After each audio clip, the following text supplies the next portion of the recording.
Good morning, good evening, good afternoon, everybody. Welcome to the stream, twitch.tv/Warner. Thank you so much for coming by. Today is Thursday? Wow. June 17th, 2021. How's everybody doing today? Happy Animated Emote Day. I was just in the process of adding another one. I was gonna make the Born of Rage shake until I can get some custom ones made. We're just gonna animate some of the existing emotes and some I've retired. So thank you so much for being here today. Oh, that reminds me, I need to I gotta go change the. Oh no, it didn't change. Okay, I thought I had to change the bed temperature, but it kept it at 75, so that's good. Yeah, I'm in the process of adding a new one now. I was gonna make the Born of Rage shake. I am gonna make the Born of Rage shake. So I need to go over to the brand new Emotes page. This is pretty nice. Am I allowed to show this? I'm gonna show it anyway. Looking for something incriminating.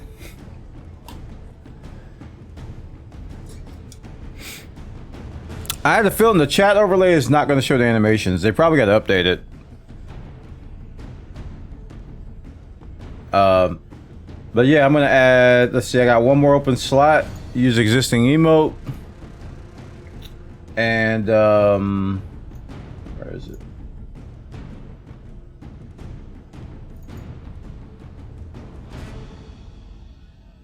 There it is. Okay. I was going to do Born of Rage. I am going to do Born of Rage. Jeez. Got to stop saying that.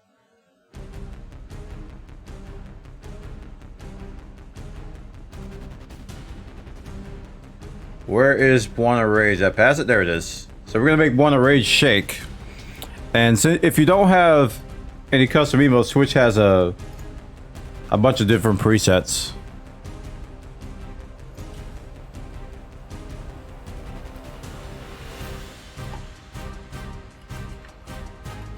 What I call it, Born of Rage, Raging? Born of Raging. I want to keep them simple.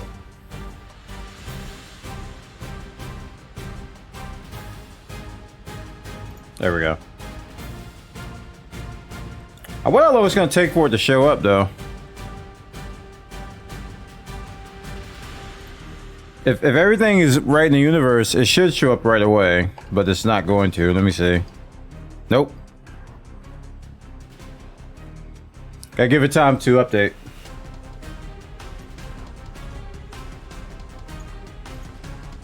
Gotta give it time to update.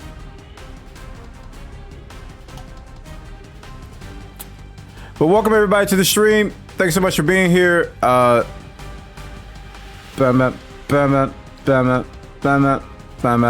we're 3D printing. As you can see, I updated the overlay a little bit to show what's printing, because people are like, "Huh, Brenner, what are you 3D printing today?"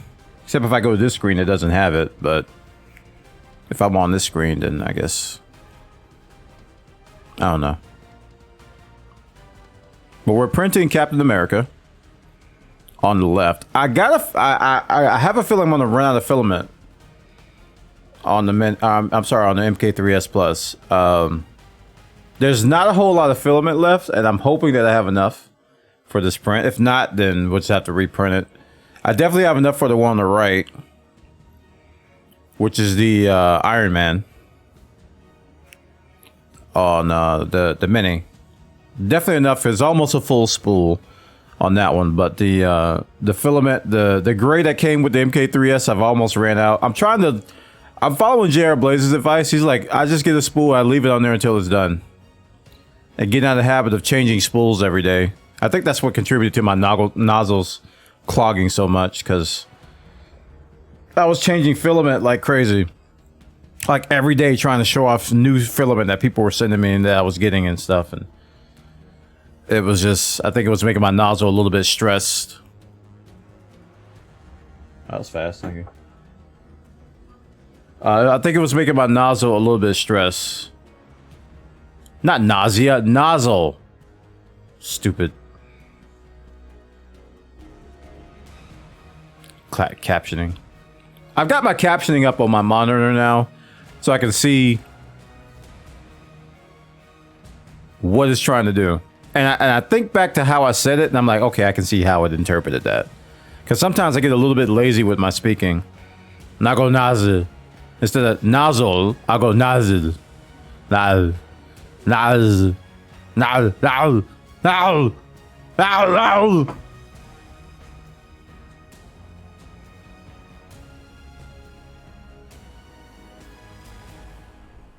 I don't know what it did there. I don't want to know.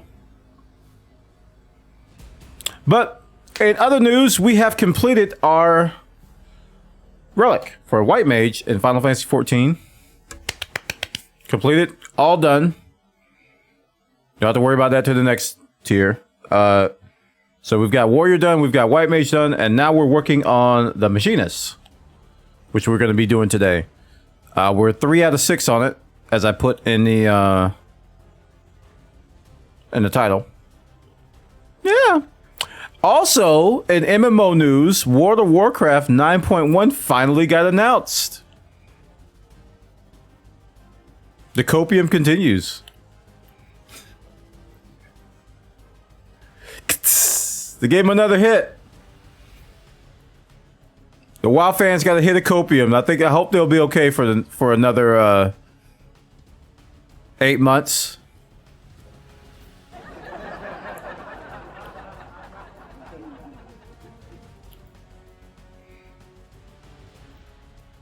I was watching Towley last night. He was saying how 9.1 ain't changing nothing.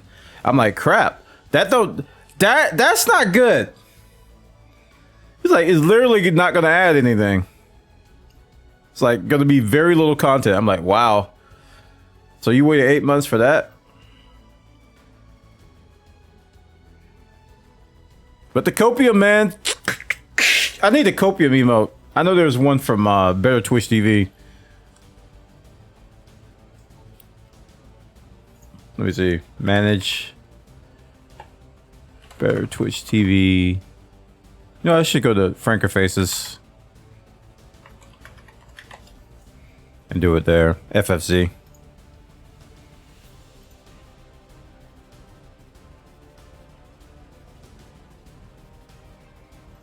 Copium. I think it's just copium.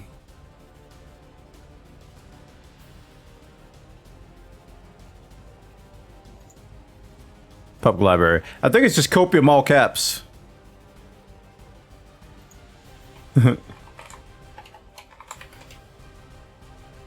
Yep.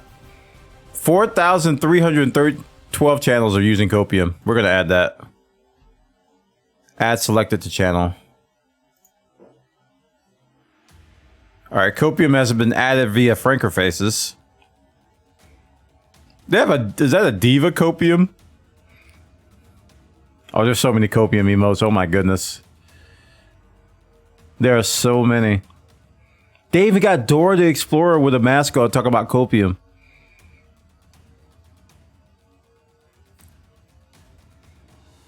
That was my immediate thought when I heard that 9.1 came out. I was like, copium.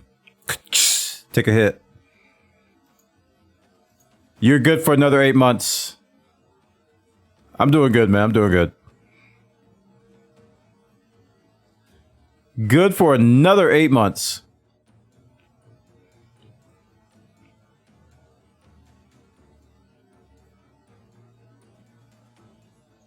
You know, it's kind of strange. Like I'm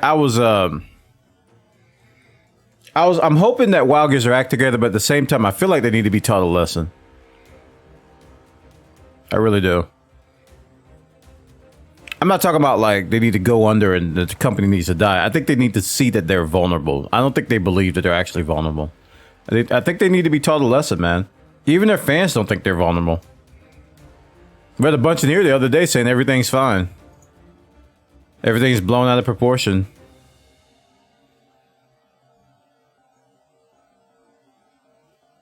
This page isn't rendering right for some reason. Let me refresh it. I'm gonna refresh my dashboard.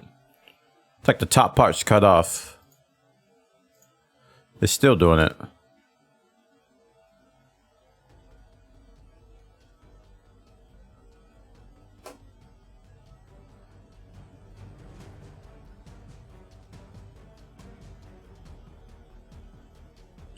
Why you do this?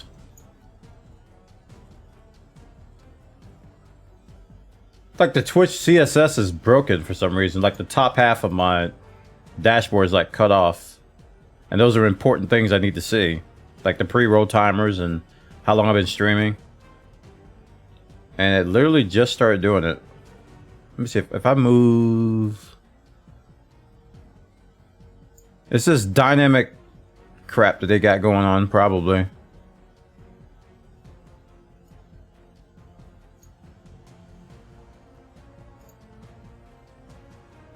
That's my format. Let's go to... Oh, it fixed itself. What the heck? I just moved something and it just all shifted down. It's broken. What is copium? You know how the word... You know what the word cope means, right? So you do. I'm pretty sure you do. Cope. Let's read the definition. This will make it easier to explain. Cope. Deal effectively with something difficult. You know what copium is? It's an imaginary drug to make you deal with something difficult. So we say copium, it's like you're getting a shot of something to make you feel better when things are not going good.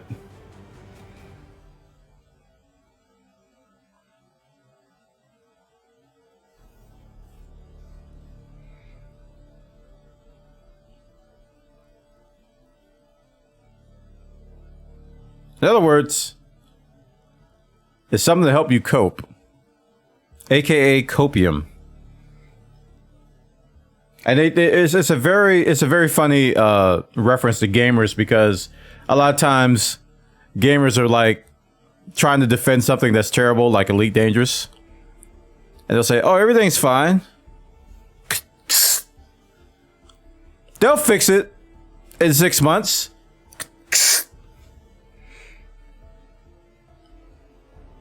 And the copium emo has a mask on, like you're like breathing oxygen.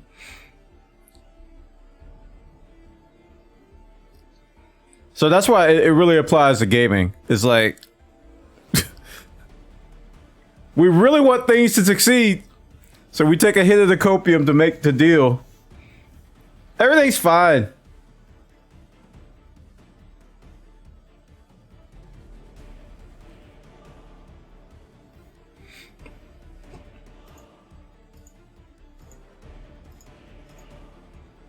So yeah, that's copium.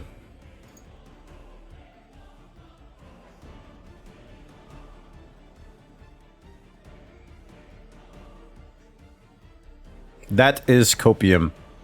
And it's kind of funny. I thought it was probably one of the funniest memes to come out, because I do it too. I do it all the time. That's usually when something's really funny to me, is when I do it. I do it all the time. It'll be fine. Just relax. Take a hit of the copium. And it's rampant in the WoW community right now. People are... They don't know how to act, because WoW has never been in this position. Despite what they might tell you, it has never been in this position. Yeah, we always have dips. We always have, you know, refugees. No, not like this.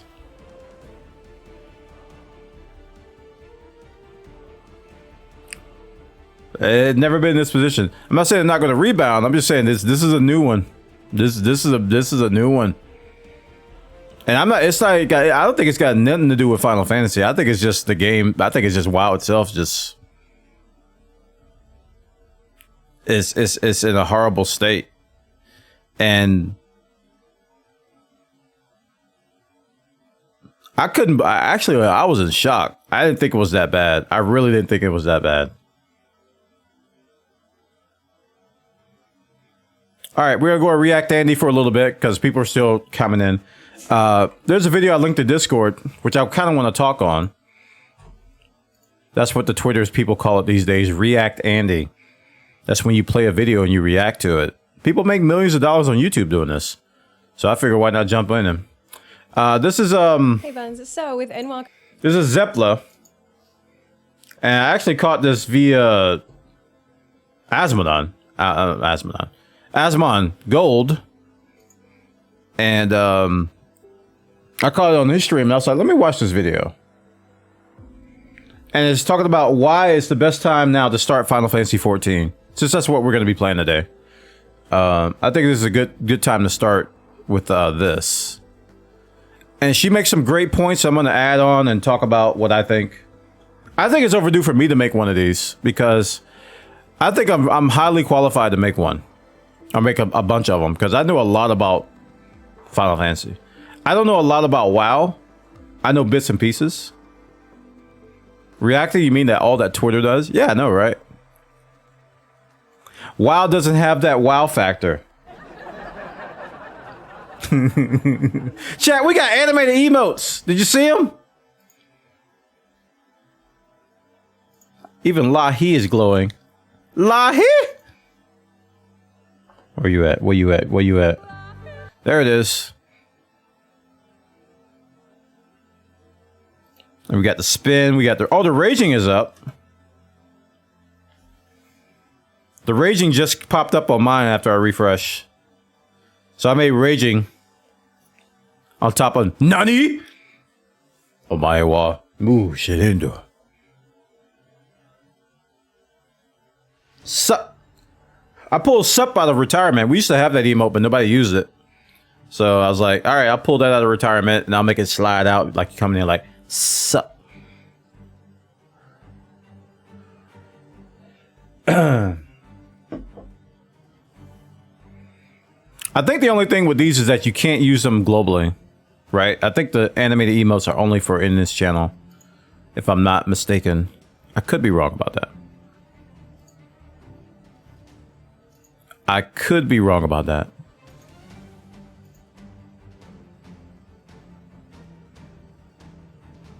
All right. You're still half a year away, you might not be feeling a ton of pressure to jump into Final Fantasy XIV right now. You might even be thinking, oh, well, I'll just wait till November 23rd rolls around and then I'll buy Endwalker and start playing. But oh, you can? First of all... oh, wait. That a global one? Hyper Panic. They got global ones now? Or is that a... oh, that's a hype... Excuse me, that's a Hype Train one. So the Hype Train emotes are global? I mean, the Hype Train emotes are animated now?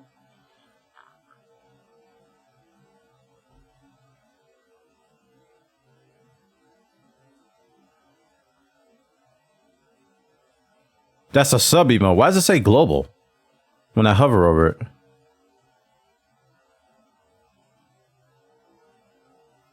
That's weird. They need to fix that. Usually when you use somebody else's emote, you can see that it doesn't say that it's global. It just says that it's from their channel. Okay. So that's their sub emote. You just use mine in another channel? Oh, okay. Well, that confirms it. Both of you guys just confirmed it.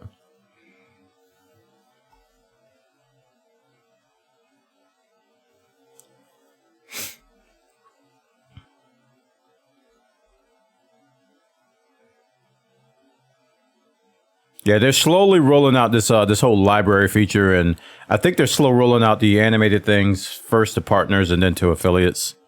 And my emote guy that does all my emotes, he's learning how to animate, so he's not confident to take commissions yet.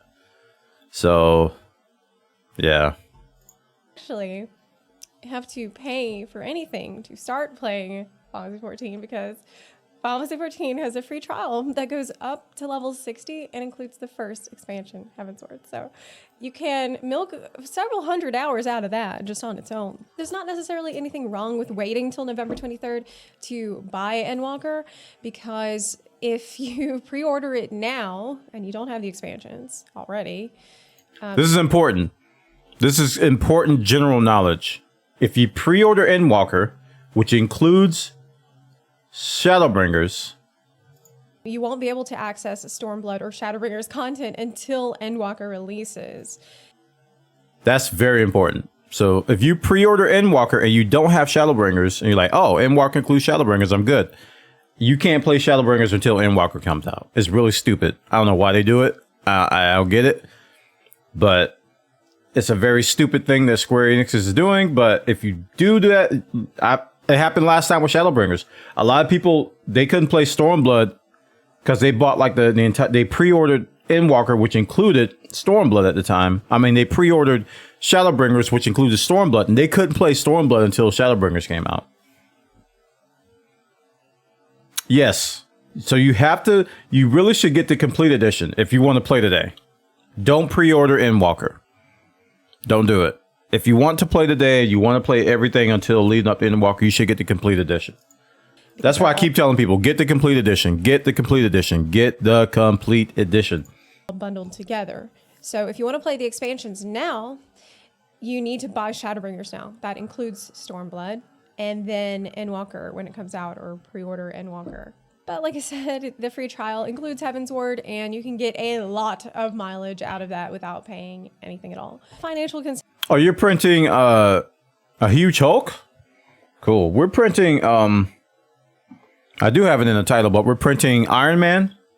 I don't think I have both of them up. You can see the Captain America that we're printing, but I think the Iron Man is... It's like a here it is. This is the Iron Man we're doing right here. So we're doing this Iron Man and this Captain America. Those are the two. Jared Plays using that animated emote. Thanks, man. How you doing?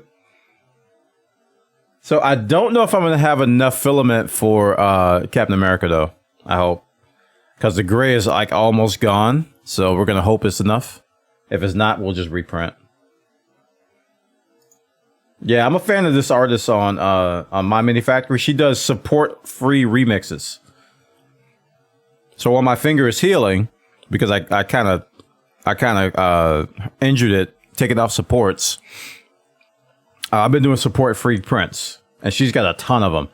Her most popular ones are like Mandalorian. You guys have seen the Mandalorian I did, and she's got a couple more Mandalorian with Grogu, and I'm thinking about doing those as well.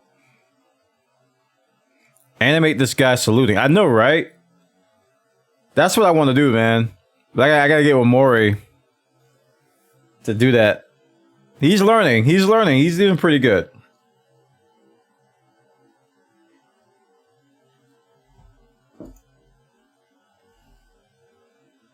He is learning. So those are the prints we're doing today. Considerations aside, there are some real practical reasons why you would want to play Fantasy XIV all the way up through Shadowbringers before Endwalker comes out. All right, and while we got her up here, I want to make another point. I probably should say this for another video, but I can say it here and in the video. A lot of people think, because so many fans out there stress how good the story is about Final Fantasy and how it's so heavily weighed on the story, a lot of people don't realize how much there is to do outside of that. Because if you think about it, when an expansion comes out, you're done with the story in like less than a couple days. And some people do it in a day. You're done with it. Right?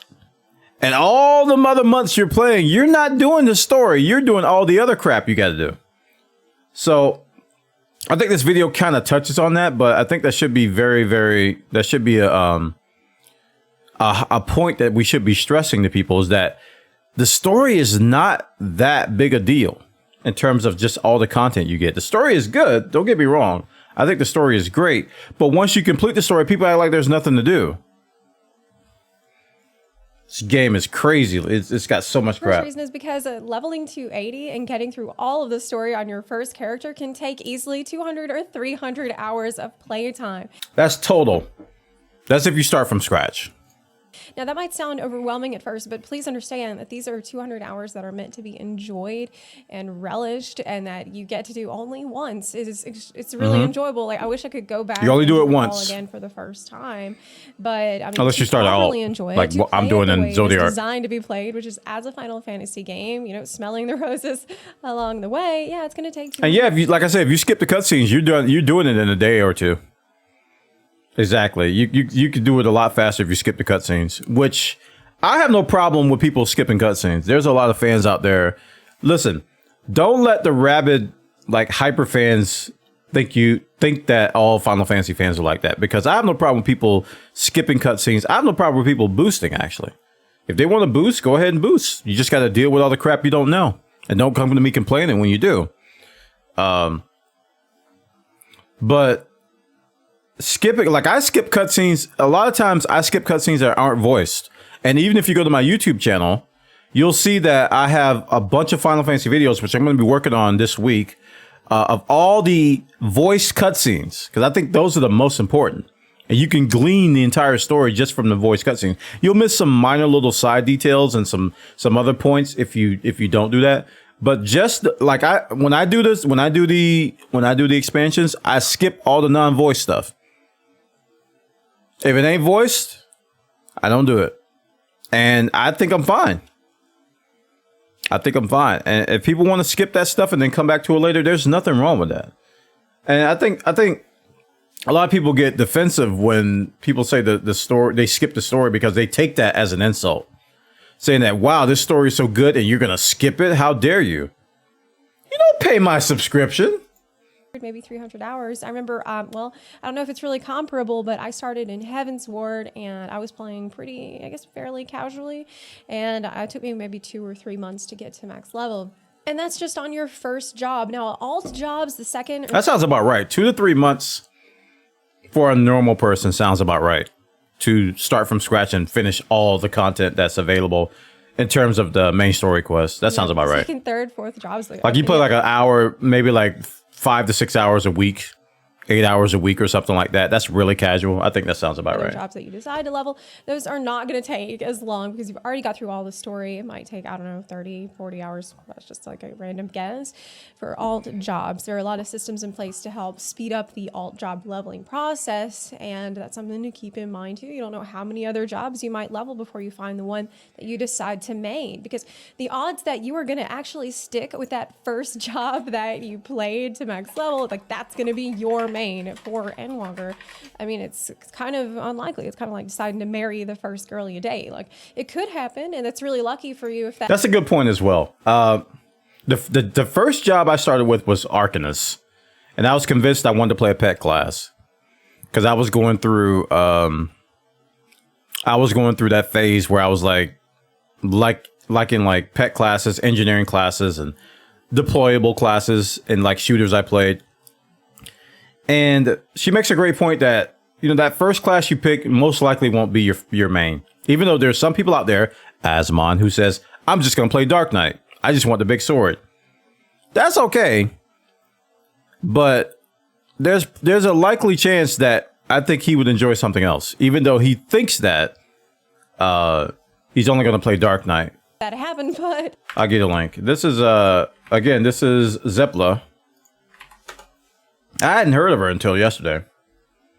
She makes some great points in this video, so I want to cover it. You might want to look around. You might want to try some of the other playstyles that are available.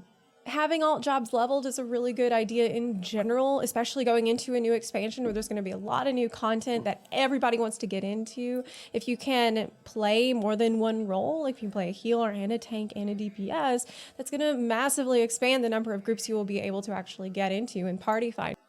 I really think that's something that new players should aspire to do as well. Like if you know how a game hooks you, like I'm going to play. If you get to that point, right? Like you playing through the game, you're like, man, this is really good. I'm going to play. You commit yourself. You really should have one class. I think you should level one of each role. You should have one of DPS, one of healer, and one of tank, right? You will get so much more out of the game if you do that. So much more. Don't be a stubborn Andy, as the kids say, and just stick with one class and don't ever change. Don't do that. You'll be miserable. You will be miserable, especially if you've committed to playing the game. It makes sense to learn how to heal. It makes sense to learn how to DPS. It makes sense to learn how to tank. They're not that difficult. They're actually not that difficult. So it's like you will get so much more out of the game after you commit if you get one of each. And if you want to go even further than that, you should get into crafting. I mean, that'll give you thousands of hours or more content. And don't forget that if you get all of your battle jobs to 80, you actually earn an Amuro mount. So on top of making sure that you've given yourself enough time before the expansion to leisurely get to level 80. Chat, was there a 70 mount? Like if you got everything to 70, did they give you something? Because I'm getting there. I'm not at all 80s, but I'm getting close to all 70s. Maybe there was. I have to look it up. And not feel rushed, even have time to check out other jobs.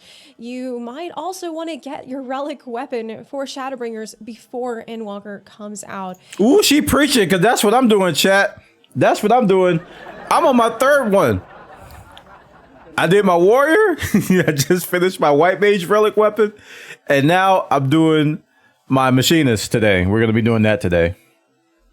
The reason I say that is because there are a lot of quest items that you need to assemble the relic weapon for Shadowbringers. They're the best glams in the game.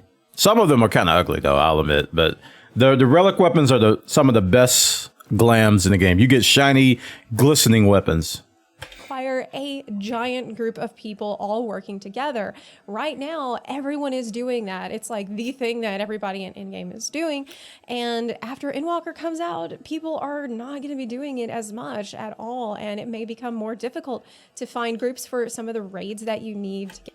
Do I need to do those memory farms for each relic? Yes. I just finished my memory farm for Machinist last night. And there's a couple steps you can skip after you do them the first time, though. So it goes a little bit faster on the subsequent weapons, but the first time you have to do all the memory farms, everything, all the 24-man raids, all that stuff. But then subsequent ones, let me show you.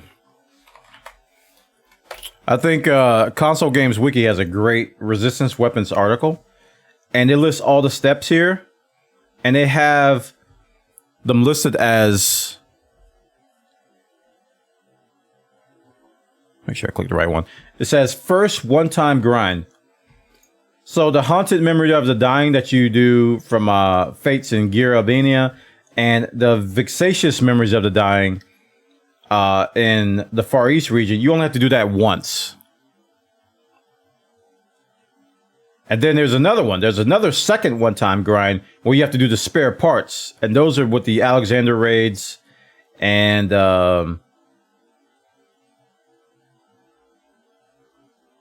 what was that? I think it was the Alexander raids and some other stuff that you do with these spare parts. You only have to do the spare parts once. And when you look at the story of the resistance weapons, you'll see why that's the case. So it's a total of, I think, 8 steps the first time, and then it's 6 steps on subsequent ones. That's how it works.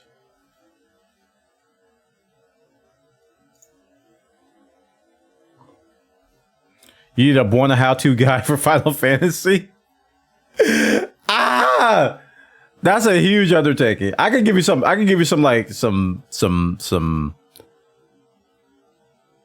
lightning advice, like some little shots of advice here and there, but it's so much. It's so much. It's a big undertaking. It's a good idea. That's a good idea for a video. But that's going to take like an entire weekend and then some to make, which I'll be willing to do. Maybe a beginner's tip sheet. Yeah, that's a good idea. Items. Or like a flowchart. Difficult to get enough people. Do you like stories? No. Do this.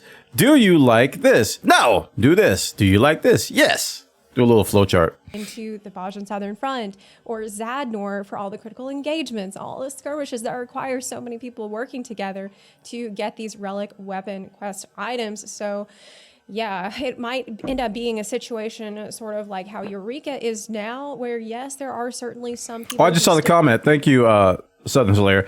Thinking of working on Machinist after I'm doing my Paladin. The Paladin looks good, man.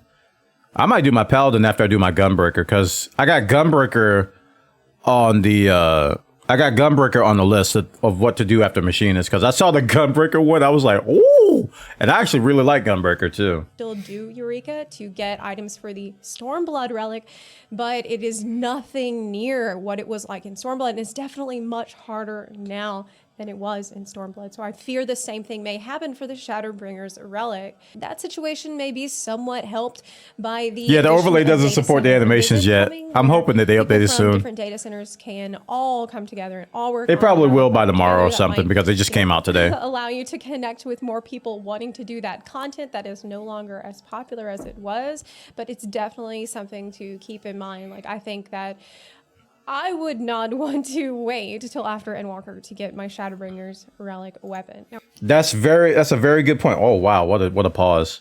It's like she's about to sneeze.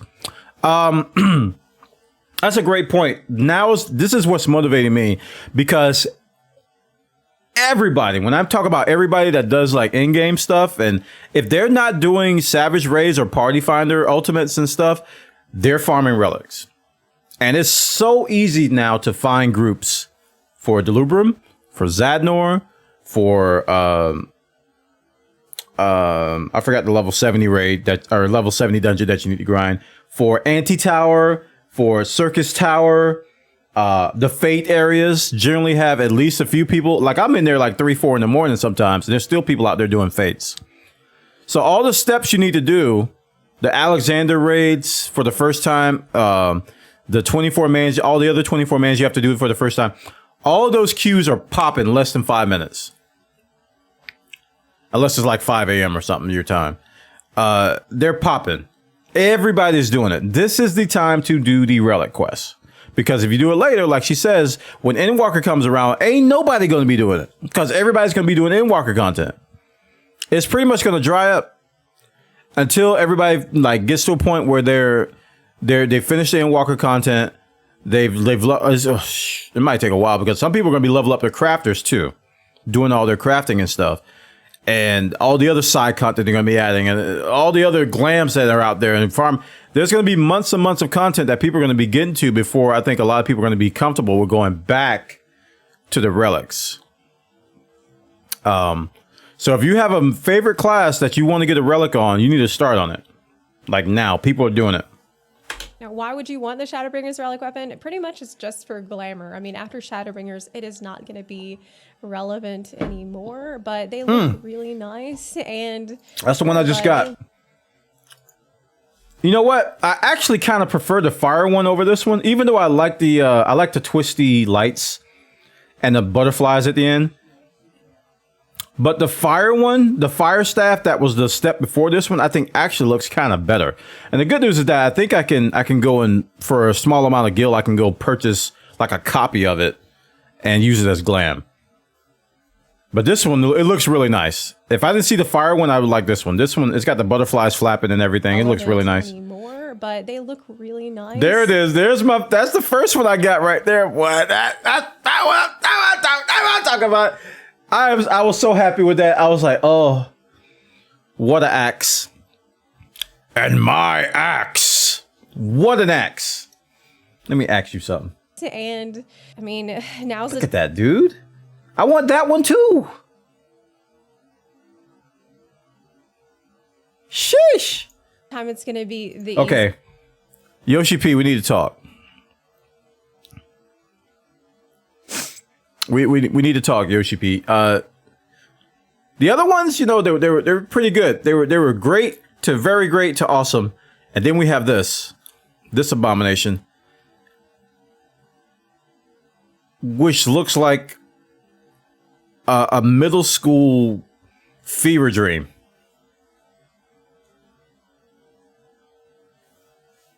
That's all. Easiest, I think, to get. And that's not even mentioning all of the unlocks that you will need to do after you complete the story. You will need to definitely do all the Return to Iblis raids from Stormblood so that you can actually start on your Relic weapon journey for Shadowbringers. You will need to unlock all the dungeons for all of your roulettes, all the normal raids, and all of their associated stories from every expansion. Like, you've got a lot of Her point is that there's a lot of stuff, and I agree. unlocking to do. And HK, what's up? You don't want to feel rushed going through all that. And I can tell you that there is a huge wave of new players right now coming to the game. Like, I mean, I run the Discord server and YouTube and everything. Like, I have access to all these analytics, and rest assured that we are experiencing a massive tsunami of new players coming. Let me tell you about the sprouts, chat. I have never in all of my days in Final Fantasy XIV seen sprouts everywhere. Everywhere. Oh. There are so many new players right now. It is insane. It warms my heart a little bit. I'm just like, wow, look at all these new people. I want to get my mentor tag now. Like I'm spamming white mage in my dungeons and stuff so I can get commendations, you know. I need to get the 1500 commendations so I can get mentor. I want to help these new sprouts now. Like Brussels sprouts? No. Yes. The garden is getting bigger. Coming to the game, and so because of that, it's an excellent time to jump in because you are not going to be hurting for people queuing for low-level content, low-level dungeons, and all that kind of stuff that you will need. That's a good point there too as well. Final Fantasy has great systems in place to encourage veteran players like myself and you guys who've been playing a while to go back and do like older dungeons. Like the Relic quests are a perfect example of that. They make you go back and do fates. And generally people don't like to do fates because there's nobody doing them. But when people are doing Relic quests that tell you you have to do these fates so many times, there's suddenly people doing them. To go back and do the older raids, to go back and do the other, dungeons, to do these level dungeons of 60 and 70 dungeons. So suddenly there's a lot of people doing that. And there's even some steps in the Relic quest that tell you to do leveling roulettes. And leveling roulettes take you through all the dungeons, like all over the place. And they look for, the algorithm looks for pockets of leveling, like levels where there's not a lot of people doing dungeons. And they'll throw you in that in the roulette. So the roulettes are a daily that we can do to get a XP bonus. And it's my primary way of leveling alts. Like people talk about Heaven on High and Palace of the Dead, the deep dungeon stuff. I don't do those anymore. All I do is spam dungeons. I spam dungeons. That's pretty much all I do. And it became easier, like when you spam dungeons as a DPS, you have a little bit longer queue. When I started crafting, I was able to fill those gaps, and I was crafting in between my queues. So, I mean, dungeon XP is, to me, still king. Dungeon XP is really good, coupled with the challenge log, coupled with like Wondrous Tales and I don't know, other things that can give you bonus XP. Your food, your FC buff, the earring, the Shadowbringers pre-order earring, which really helps. Your level 15 rings that you get from Hall of the Novice. All those little XP bonuses, man, you be getting like 200 some percent XP. And if you're on the preferred server, it gets even better than that, you know?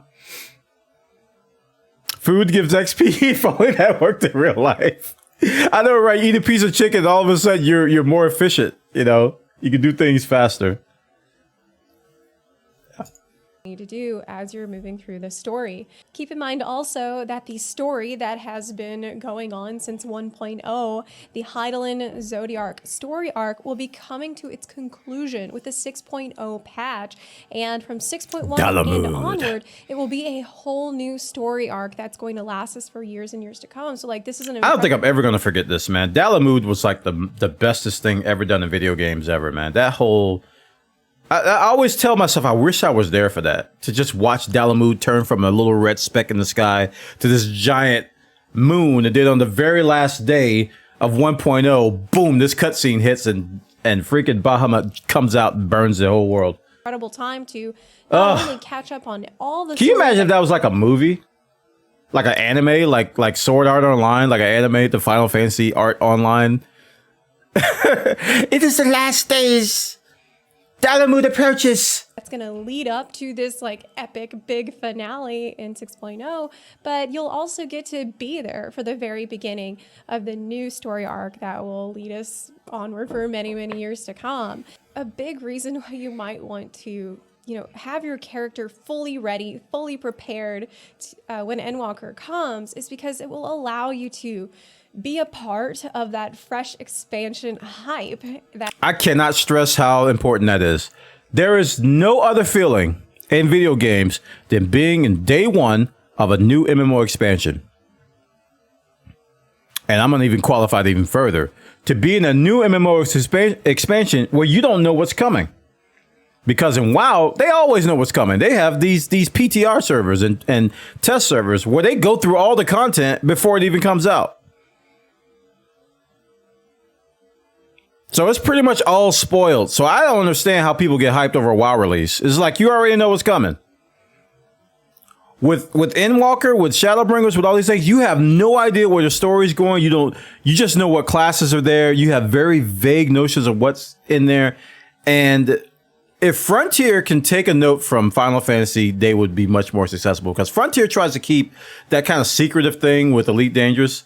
They try to keep that little secretive thing like, hey, something's coming, ooh. But it kind of backfires on them all the time. Square Enix does it perfectly. There's so much hype. And when you are there with all these other people experiencing something for the first time, like I can't stress enough, you go into the dungeon, one of the new dungeons or one of the new raids, and nobody knows the fight.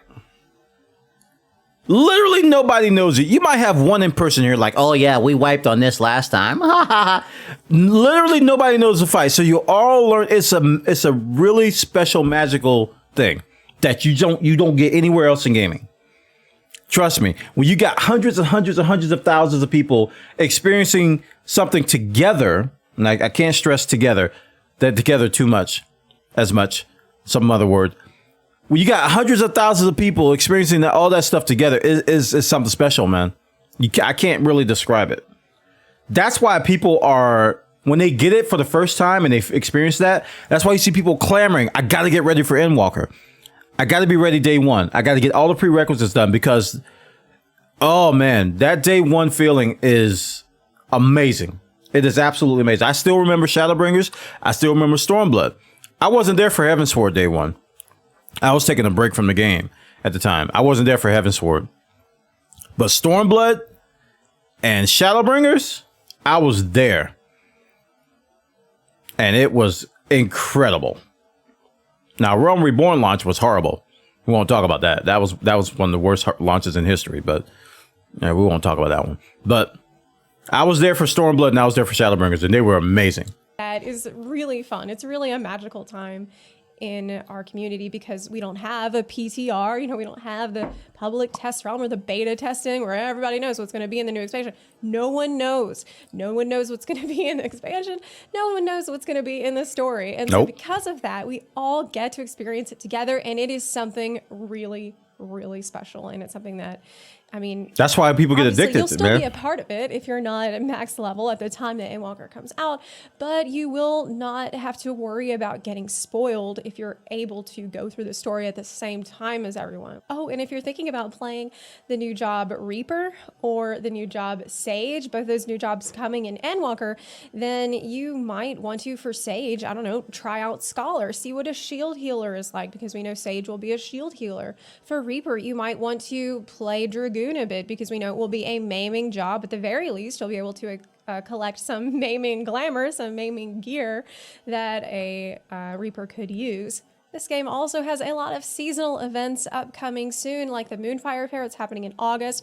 The Make It Rain event happening in July. And those are recurring events that happen at the same time every year. Usually we'll give new glamours, new emotes that you can get for free while the event is going on. But once the event is over, you cannot get them at all until next year when they put old event rewards on the Mog Station that you can buy for real money. So if you didn't get this outfit from Moonfire Fair 2020, it is too late to get it for free.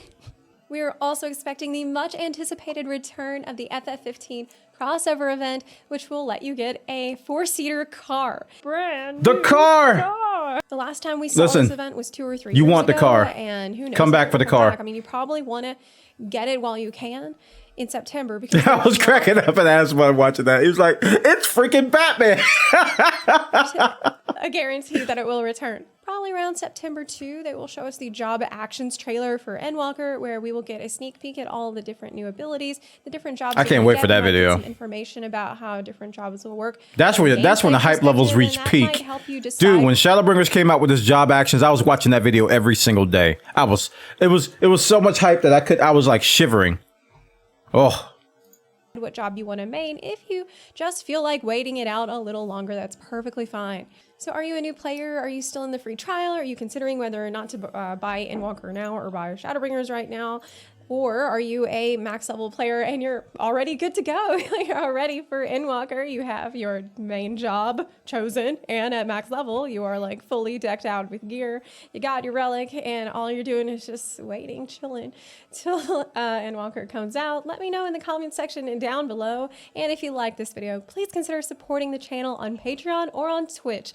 You can also support the channel for free by clicking the subscribe button or by sharing this video with your fellow Warriors of Light. Thank you so much for watching, and I'll see you next time. Bye. Yeah. So that was a great video. Great video. I should subscribe. I'm gonna subscribe to the channel. I'll check out their other stuff. And because I didn't know she existed till yesterday.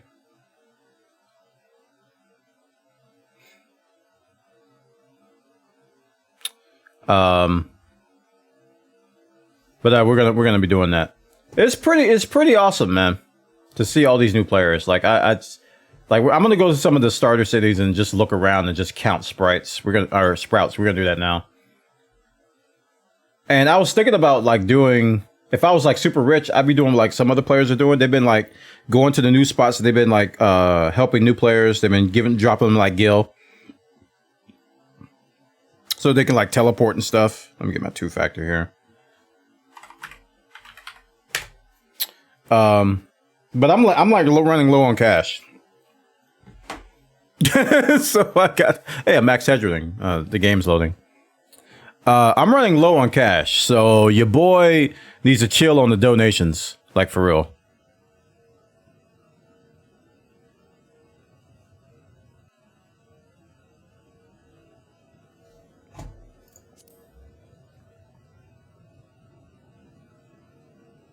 Oh, go ahead and share it, Ryan.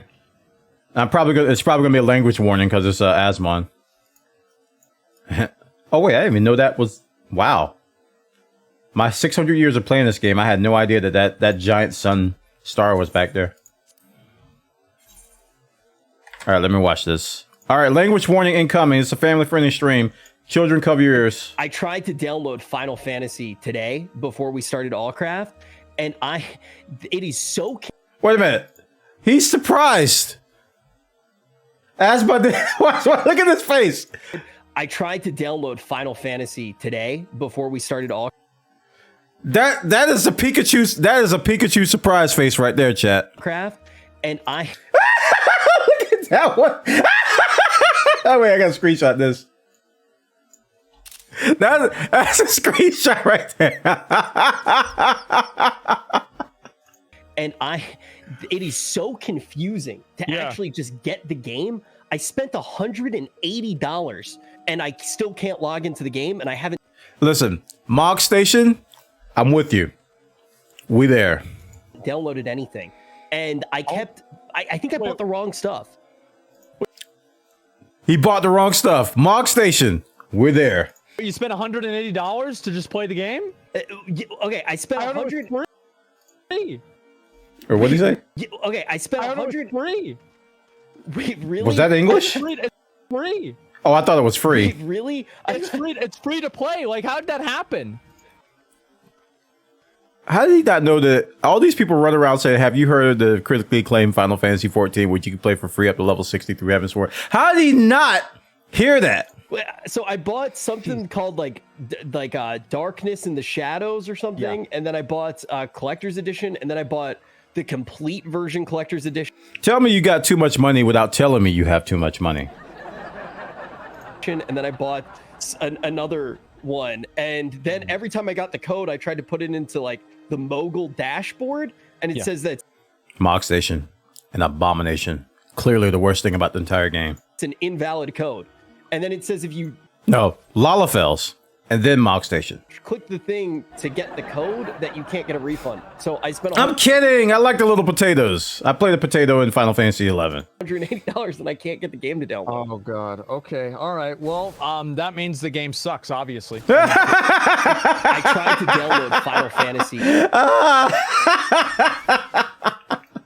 That means the game sucks, obviously. That's a good ending to that. That's a good ending. All right, let's go to Gridania. Because I think a lot of WoW players are gonna go Archer. Because people have been telling them that that's a good class because you're not rooted when you do abilities. So I remember when the game first came out, we used to tell people about that all the time. That I need to turn on names for this. All right, chat. Don't let me forget this.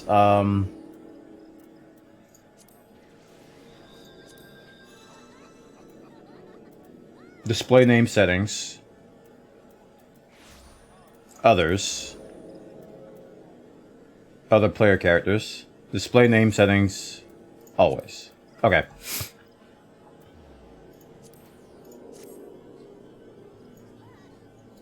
Sprout.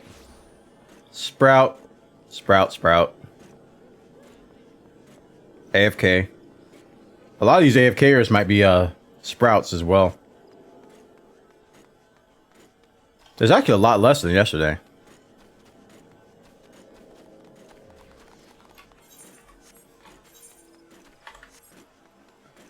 I gotta do turn-ins anyway. We'll do that while I'm here. It's okay to play Lalafell, but if you have to laugh as one, you're a horrible, schemy, devilish person. That's one of the things that makes me not want to change off Makote, because this laugh right here. That boy, that right there. I love that laugh, boy. I spam it in dungeons and everywhere.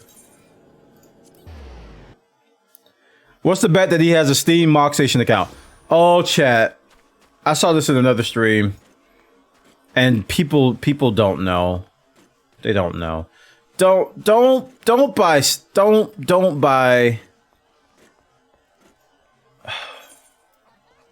Don't buy this game on Steam. Let's do surname abbreviated. Yeah. Don't buy this game on Steam, chat. And you're probably asking what's wrong with Steam. Steam is fine. There's a unique situation with Final Fantasy XIV and Steam. They treat Steam like a console. Let me see if I can get you to wrap your head around that. They treat Steam like a console, like it's a PlayStation or like it's a Xbox or something. What that means is that your marketplace and your purchases are limited. So generally on PC, you can buy your game at Green Man Gaming or buy it on whatever site, whatever you want. You can go and buy a digital code somewhere, and if there's DLC, you can just get the code and get something, or get the game and just install it. Doesn't matter. Like if I buy a game on Steam, like say I bought like Borderlands DLC on Steam, and somebody gives me a code. That's a bad example. Generally, well, a lot of PC games you can get your content from anywhere, right, and be able to use it. With Final Fantasy XIV, if you see a sale on Shadowbringers and you don't have it, you're like, wow, there's Shadowbringers for $10. I want to add that to my account. Wait, I'm on Steam. Guess what? You can't buy it. You can't add it because it has to be on Steam. Anything you buy for Final Fantasy XIV has to be on Steam once you get into that realm. It's the worst thing ever. It's the worst. Don't do it. It's not worth it. It's not worth it. There been so many times where I warned people and they did it anyway, and they came back to me and like, one, I shouldn't have did this. Because what you want to do is you want to buy it on the Square store and you'll have so much more freedom. You'll have more sales. You'll have more discounts. You'll have better experiences with the god-awful Mog Station. Don't buy it on Steam. And if you do accidentally buy it on Steam and you run into the situation, just write it off. For real, just write it off. Just like, especially if you just got started. Oh. Oh. This I can't stress enough how bad the Steam version is, guys. It is really bad. All right, I don't want to be doing this on my level 80 crafters. So blacksmith, I've been wasting a lot of money. I didn't even know I hit 80 on my carpenter. This is why I'm broke. Doing this every day. But it saves me time. I've been doing these turn-ins every day, and I get a ton of crafting XP. Like, half of these 79 and 80 classes I've never crafted on, but they're all 80. Just from doing daily turn-ins. Or what they call deliveries. Leatherworker, alchemist.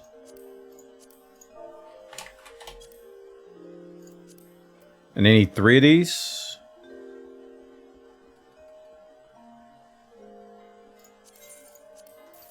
There we go. What were the high qualities? Crap, I should have got the high quality. Ugh. But that guy's selling 12. I don't want to get 12. Okay, and fisherman. So we're almost done leveling our crafters. This is another thing. If I were to make a guide, like leveling your crafting, I would do this. Because for the majority of the levels, you can buy items off of NPCs dirt cheap. For the vast majority of items, you can just buy stuff off of NPCs. Once you get into upper levels like where I'm at, you either have to start crafting or you can't really buy them. Did I do daily beast tribes? I've only done a few beast tribes. I haven't made the time for them yet. That's something on my list of things to do, though. Because there's a lot of good mounts. Like, I have some mounts from beast tribes. I have, I can't show you here. But I've got stuff from... I mainly did the Realm Reborn beast tribes. Like, I got the Gubu, I got the bomb with the bench on it, and some other ones. So I did the Realm Reborn stuff. I didn't do... Can you show you the final? Yeah. Let me teleport first.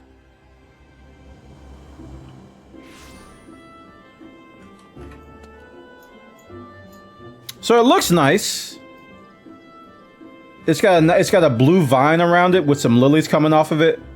And the butterflies, I really like the butterflies. It's really nice. It's got a decent color too. I like the really, really light pink and the orange and blue. It is gorgeous. It looks really nice. It's probably the best art. It's probably the best relic for White Mage. But I gotta say, that fire one is good too. Like I'm gonna buy a replica of the final one, of the fire one, and I'm gonna put that in my glamour dresser. Because I think I want to use that one too. But it's really nice. It's really nice.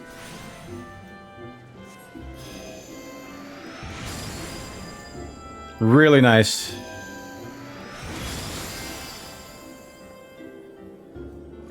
Really nice.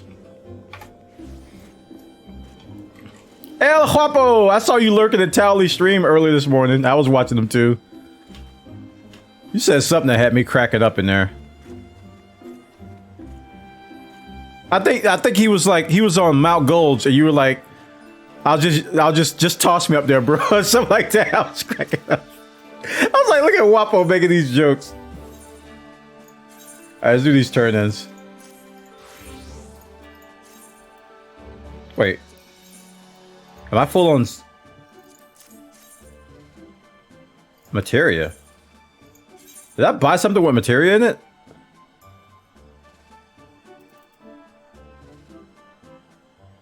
Wait a minute. That's taken out of my armory chest. No. I almost gave them gear that I'm wearing. I didn't know that this even search your armory. I'm really glad I stopped there. That was an item that was part of my gear that they're trying to make me donate. Hold on, let me validate this. Sheesh, that was like 100K. You finally get the hang of it? Cool, man. So that takes my leather worker up to 78. Okay, no level there. Let's see about fishing here. Ooh, fishing is now 73. We're getting there. We're getting there. All right, I gotta get rid of all this other stuff.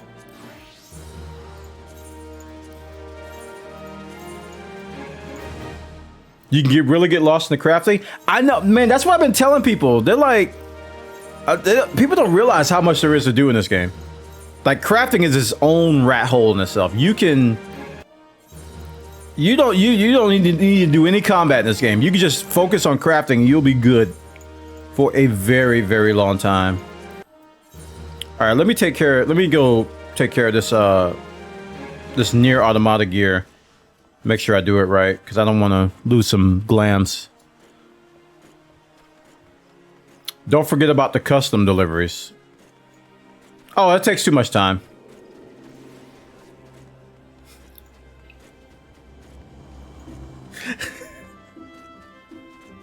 Because I think with the custom deliveries, you actually have to craft that, or actually have to go get that stuff, right?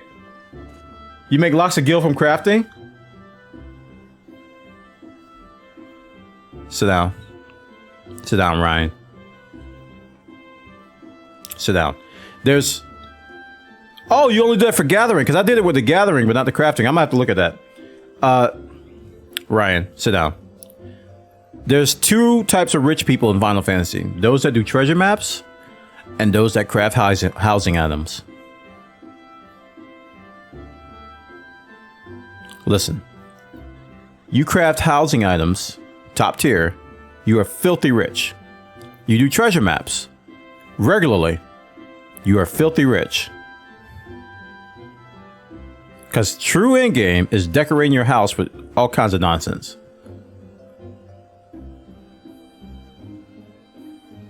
That is where the money is, honestly, right? It's without a doubt. That is where the money is. That's definitely where the money is.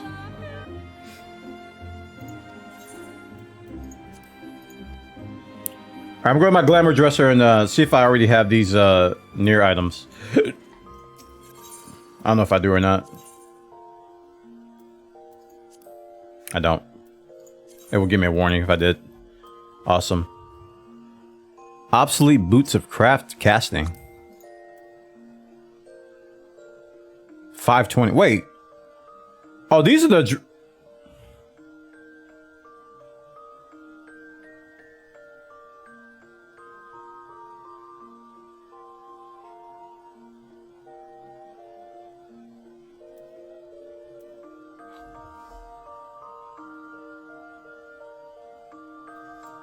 I got that from a near raid and I don't remember rolling on it. I literally don't remember rolling on it. It might have been because Tower Gear is Tower Gear 520?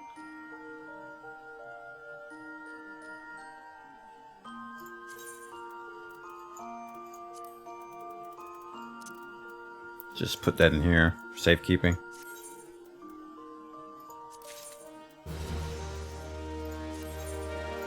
Oh, my Fisher retainer's leveling up.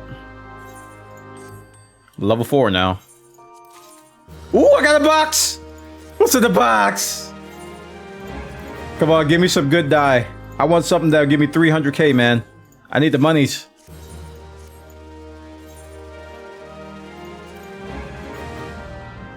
I need the monies. All right, what's in the box? What's in the box? What's in the box? What's in the box?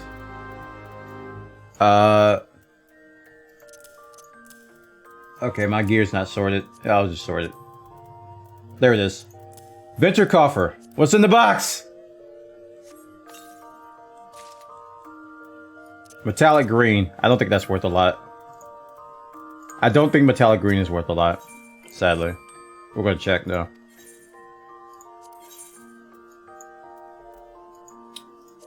Put up for sale. No, it's not a lot. It's 2,800 per. Oh well, 2,750. We'll sell it. It was worth a shot, you know. I get excited when I see boxes, dude. What's in the box?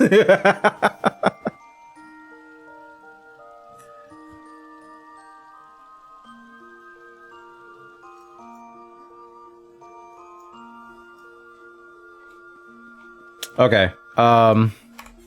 So what else do I need to do? There's a lot of garbage stuff that I need to just sell. Oh, no. I need to just sell some stuff. And this is a little known fact. Here's some good advice here, guys. Listen. You know how you just want to sell something to an NPC? You know, you just got something and you have to...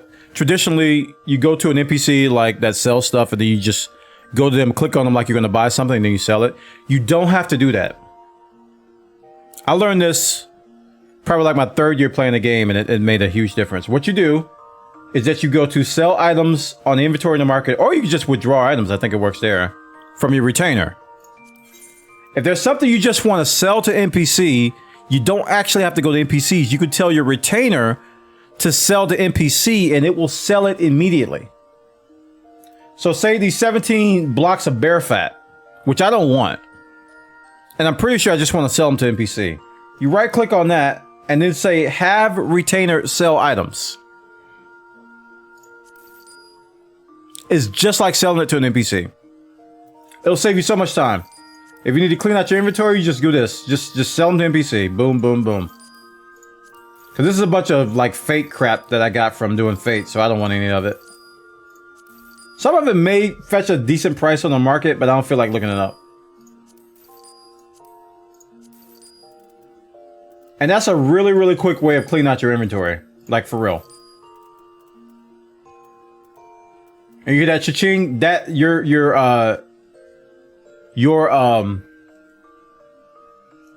retainer's getting that gil immediately. I think I told Zincro this, but he doesn't do it. I told him like, dude, if you're just unsure about something, just right click and tell your retainer to sell it. Let me see if I can get some money for this deep gold. Oh yeah. Okay. So I bought this axe a while ago and I've been using it as a backup axe when leveling my, warrior relic. So I don't need it anymore. So I can get 100k back for this. So let's do 93,500. Same for this white mage one. I think the pine cane is a little bit cheaper though. No, the pine cane is like 30k. I'll do 47,500. I'm not going down to 30. How about this one? Is that high quality? No, that's normal quality. I'll do 15k for this.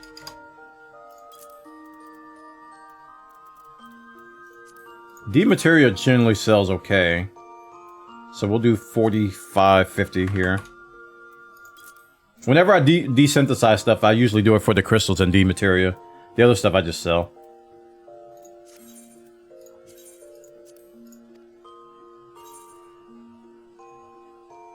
That's right. I forgot I need to do that, Bo Mage. I found that NPC the other day. Thanks for reminding me. Let's go do that now. I forgot all about that.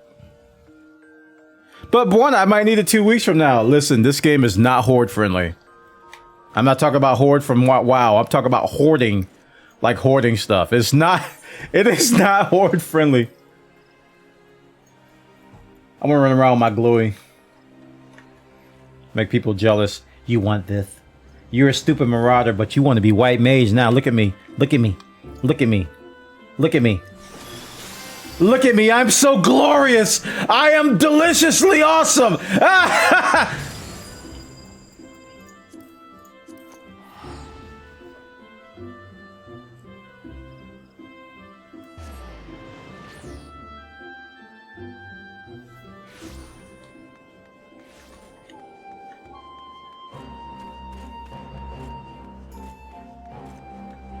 I want this shark, but I don't fish.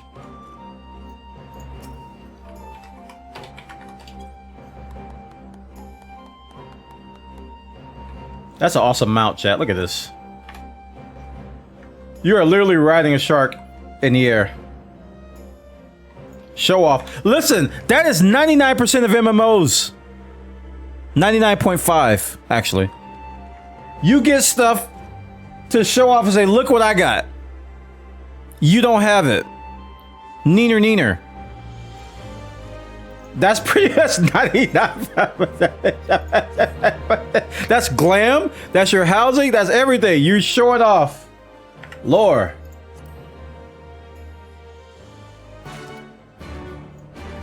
Oh, we had Mount Glamour. Oh my gosh. Are you kidding me? All right, we're going to do this quest real quick so we can donate to the Domain Enclave.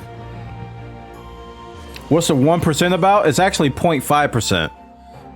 And it's about sharing with quality time with others. Friendship.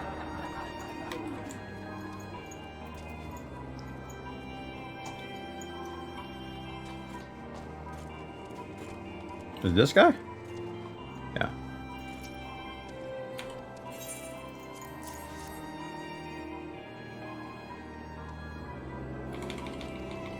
Lore! Speak with Hoson. Oh, while I'm here, should I buy... I'm already capped on Revelation this week. I forgot what I decided. I remember I looked up some stuff on the market, and it's sold too. I was like, I need to see what I need to spend my Revelation tomes on. And it was a decent price, but I forgot what it was. Oh, another thing I found out about. I didn't know this until like a month ago. I didn't know they had this option here. You have the option to make some of your mounts a favorite, right? They also have this feature to where it's called Mount Roulette, and it'll just give you a random mount. I did not know that you can set the Mount Roulette to only pick from your favorite mounts. I saw that, I was like, what? So now when you do your Mount Roulette, it only picks from the ones you favorited. So you don't get to use crappy mounts every now and then.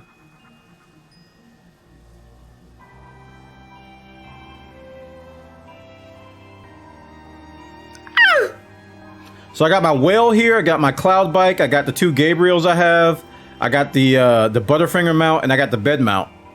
So now when you set that option and you do a random mount, it's only going to choose from the mounts that that you have favorited. I didn't know that. I think it's the same thing with minions too, with the minion roulette. Let me check after this lore. Lore! Let's see, minion guide. Yeah, only select from favorited minions. It's got the same option here. It's a little checkbox at the bottom. No more flying eyeball, huh? I know, I hate that mount.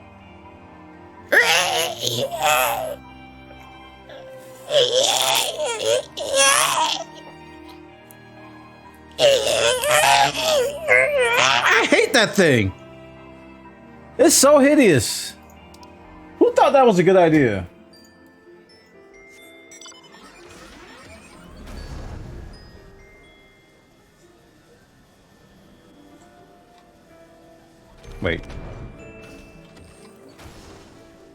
Wait for domains to seek your counsel. There it is. I was looking for a shiny spot to wait.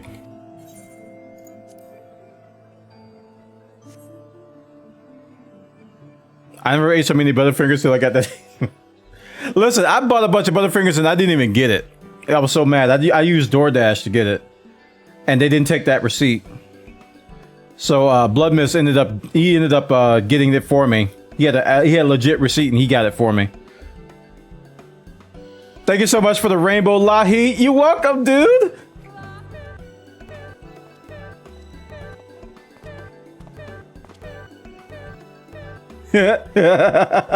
Sloppy. Look at all this lore. Look at all this lore. Eye drops, perhaps? I don't know. He accepts my... Oh, this is one of those quests where choices matter. Crap, I gotta pay attention.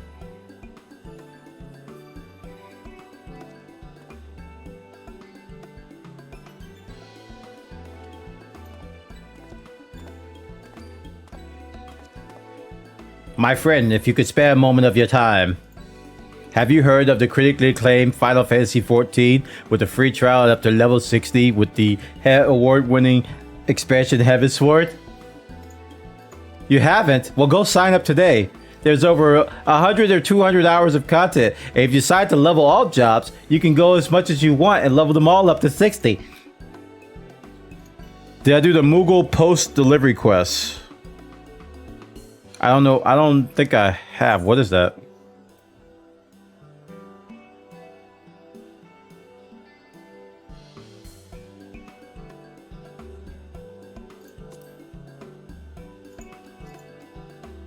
I don't know. It matters.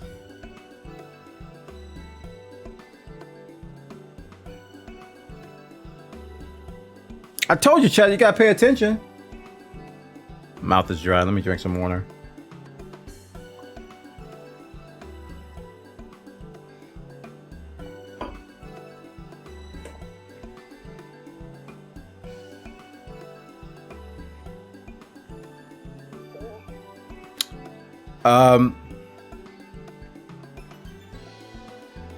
This is a lot of work. This is going beyond 30 seconds. I ain't got the patience for this, chat.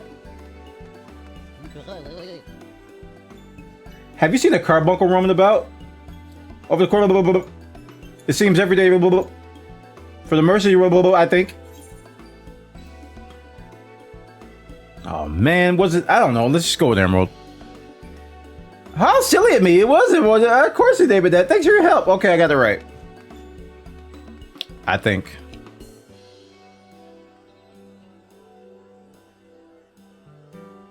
No errant carbuncle is forthcoming, so I got it wrong.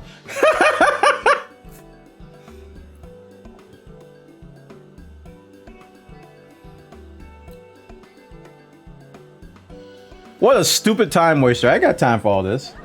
I got relic weapons to get, chat. It's you again. You can walk a little bit faster, you know that, right? Looks like Donnie Brasco. Okay, my father told me to help them. They might help you do the same for me. I'm seeking your wisdom concerning Slafford and the Adventurers Guild, who helped secure us a place here at Ravenous Toll. Thanks to him, we were able to work side by side. We were given food and shelter, it's true, most we were given purpose. We, of course, expressed our gratitude many times before I presented Slafford that which I'm told he treasures. But now we must part with a feeling we know his final grand gesture, more than life expressive gift. What do you think? Just stay in touch. Really, we'd be glad to maintain a relationship. Blah, blah, blah. Do you believe that's enough? I mean, perhaps you have to write. Okay, yeah. He's satisfied with my suggestions. All right, how many of these I gotta get right?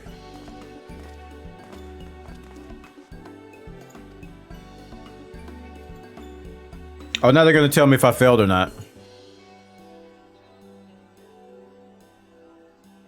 I got 2 right and 2 wrong.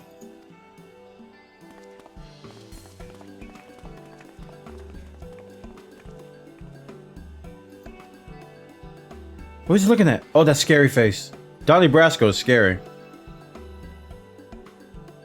That is Rish Palali, not form of crystal braves, another kind hearted soul. She's searching for something or someone. I know it's not my place to ask because you're his sister.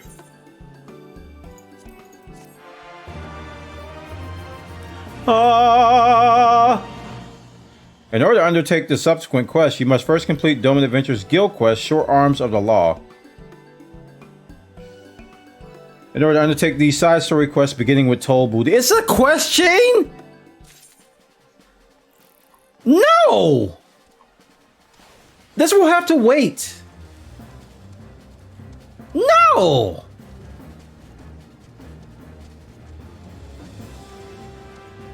No!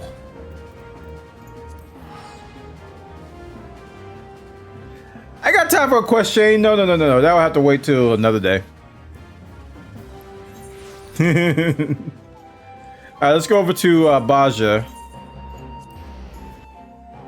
I got some historians I need to talk to.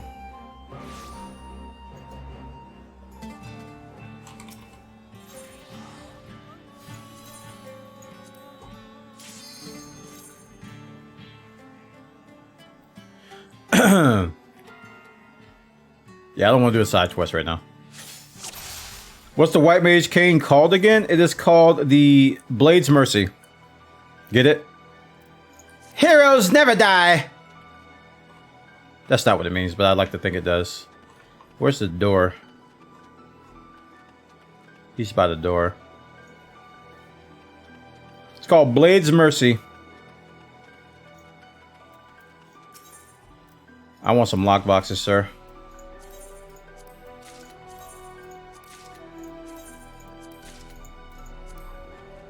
Alright, what's in the box? Give me a mount. 20 of them. Garbage, garbage, garbage, garbage, garbage, garbage, garbage, garbage, garbage, garbage, garbage, garbage, garbage, garbage, likely garbage, garbage, garbage, garbage, definitely garbage. I have 40 of those, and garbage. Thank you for dumping your garbage on moi. I hope your inventory is less full.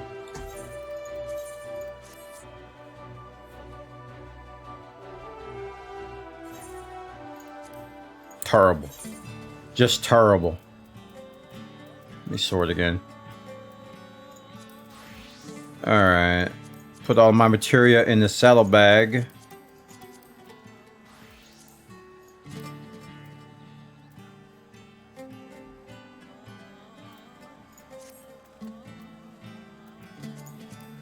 I got a new card. Calacabrina.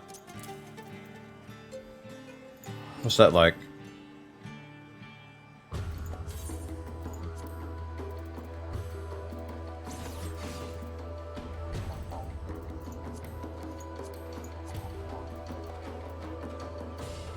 I wish these were sorted somehow.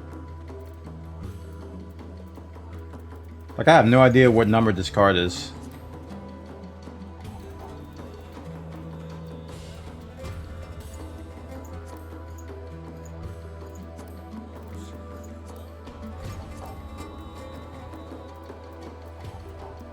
Oh, there it is.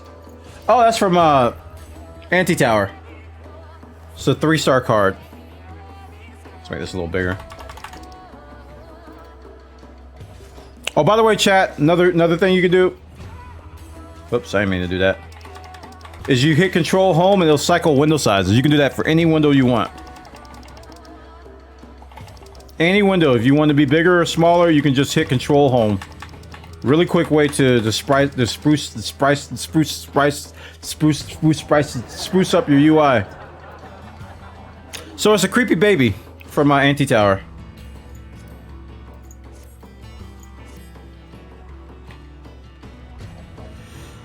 Okay, what's left? I think I did most of the chores.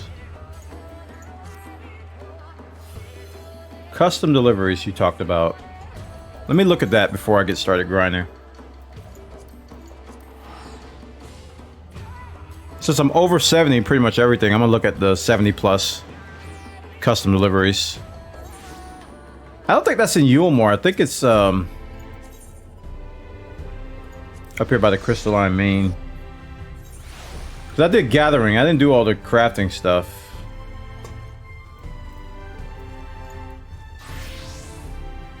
There he is. Crystarium deliveries.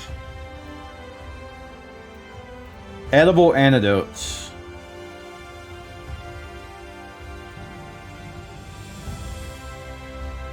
I'm almost capped on yellow scripts too, so I gotta buy something. Edible antidotes, chat. Remember that.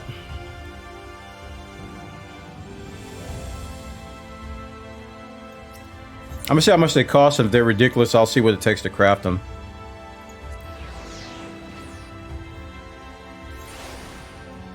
Is that on this list? Yeah, they are. Okay.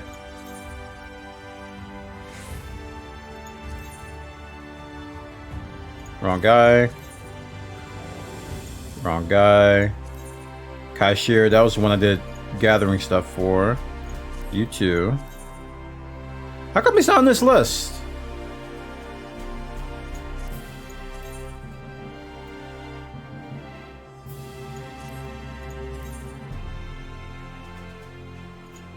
Maybe because I haven't done one yet. I don't know. That could be it. I haven't done one yet. Edible Antidote, chat.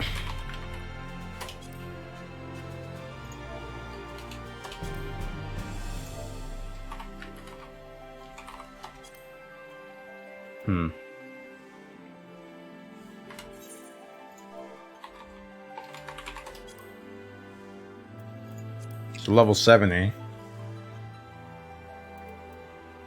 Holy Basil Antidote.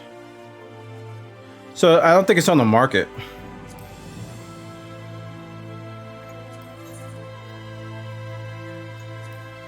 So there's something you have to craft. See, this is why, yeah, it just takes a little bit longer to do this stuff.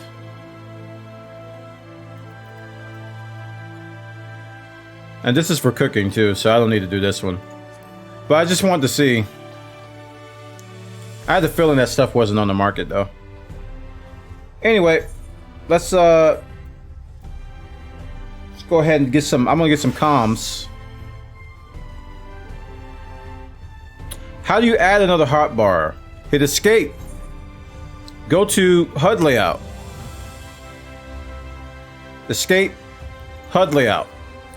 This is where you do all this magic, right?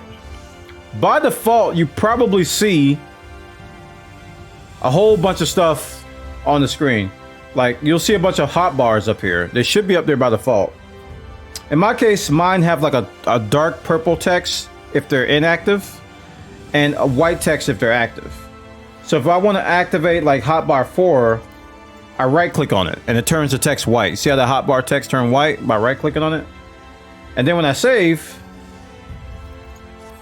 Viola, I have a new hotbar up here. And I also have some hotbar settings that will hide unused slots. That's why mine looks like that. That's how you do it. You just go into your HUD layout settings and just right click on something you want to activate. And there's a whole world of awesomeness in the HUD layout stuff. You can really customize where things go.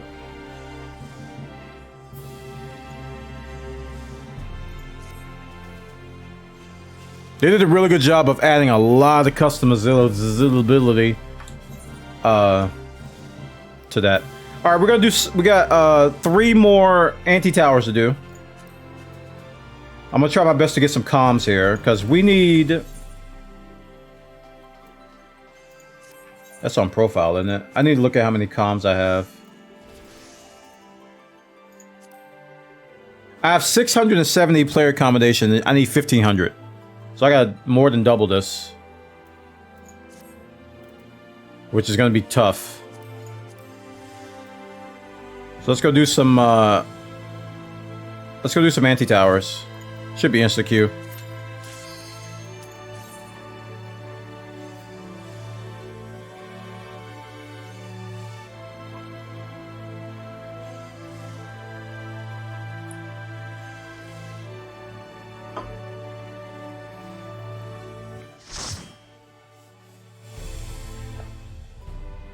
These go real fast. Like frighteningly fast. Anti-tower is like 10-15 minutes, man. Especially when you got a good tank that, like this guy, he's immediately running. So I think he knows.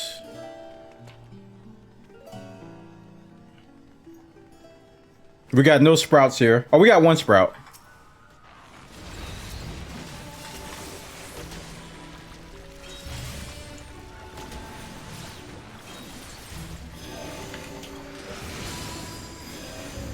So as a white mage, I just come in here and I just spam Holy. Holy is the ultimate CC skill in this game. Like, it ain't even close. It does AoE damage and it stuns.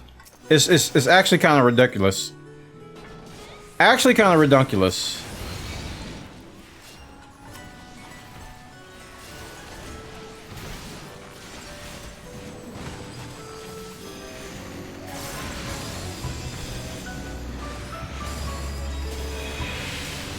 The only thing I don't really like about it is that it's centered around you, so you have to get in the middle of the action. But it had to be a trade-off, because if they let you do that from afar, it would have been way too strong. All right, we're gonna use thin air on this just so I don't have to manage my mana too much.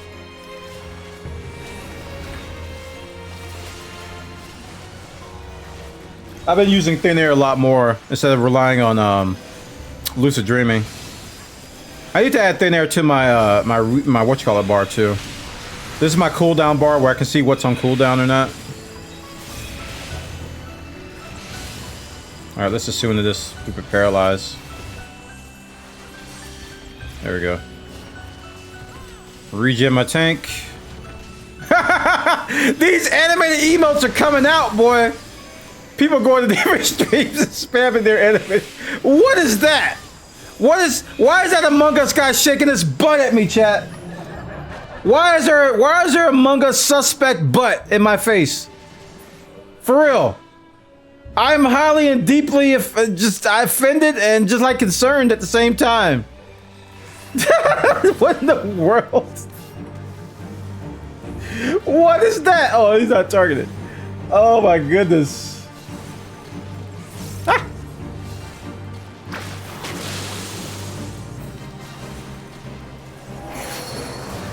No. I didn't help with one of these. You know where they turn you into a frog? How do you go back to being human again?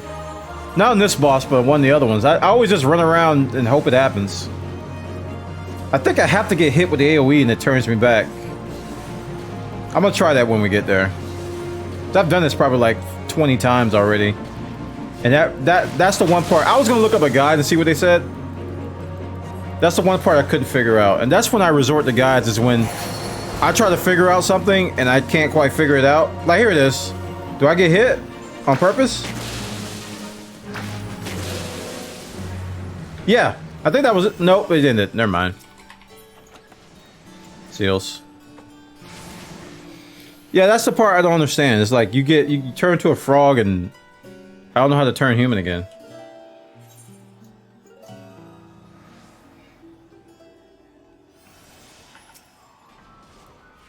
So we're farming a particular drop for our relic. The requirements that you have to do it on a level 60 dungeon, and we found that Anti-Tower is like one of the fastest dungeons to do this. It's insanely fast. It's disturbing, like the boss is nightmare fuel, but I think over time one can get over that. But you need to have sort of a stable mindset. Are we gonna thin air this? You know what? Let's do this. Where's thin air? Thin air. They're right there.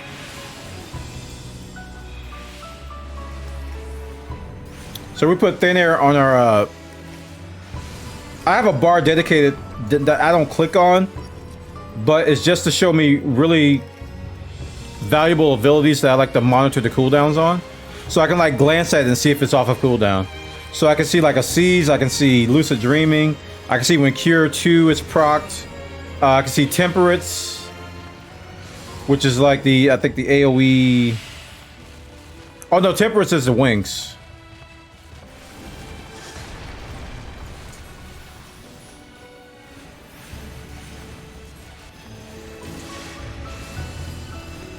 Temperance is the wings. But thin air works just as good as lucid dreaming. Like thin air, how long does it last? It lasts 12 seconds. So during that entire 12 seconds, you're regenerating mana. So I already like use lucid dreaming when it's I try to use it when it's off cooldown. Like just keep it up all the time. But when you combine that with thin air, it's like I just learned that by doing Delubrum. Because you know how I learned it? With Delubrum, you get a lost ability called Chain Spell. So I was burning through my mana really fast because I was just constantly casting glare. Just constant glare. And I was running out of mana. I was like, man, I need to do something different. So every time I got my Chain Spell up, I would do thin air. And I would do thin air, then I would do lucid dreaming. And it helped my mana situation. So I kind of learned that.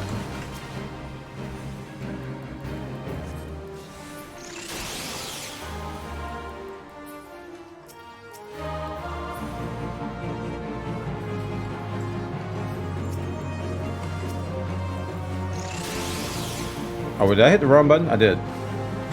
I tried to regen them, and I think I ended up trying to do Cure 2 for some reason. Huh? A water refill would be perfect.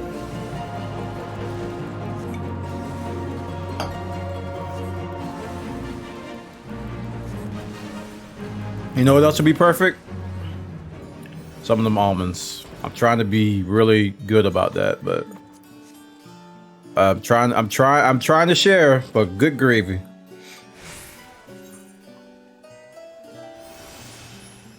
Yeah, presence of mind I need to use more too.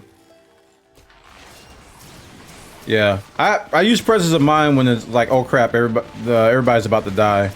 It's like, it's muscle memory for me to use presence of mind, thin air, and burn through all my lilies. Like, I do that without thinking now. But I need to just use it to just do more deeps. Like, I think I have that on 2? Yeah. So if I do presence of mind now, I can spam holy a lot faster. It's not as good as chain spell though. It's close. Oh, I took that damage.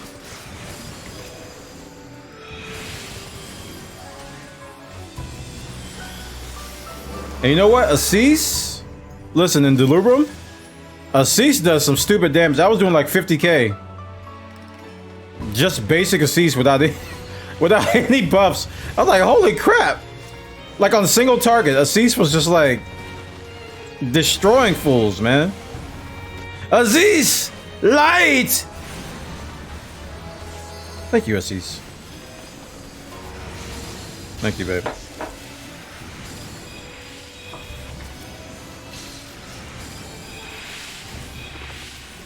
Oh, I brought me some. We bought some, these. They're so good. These salt and vinegar almonds. I got Fizzle hooked on them. He cracked me up. He was like, curse you, water. I can't get enough of these salt and vinegar almonds. I'm like, listen, man. I'm sorry, but they are redunculous. They are so good.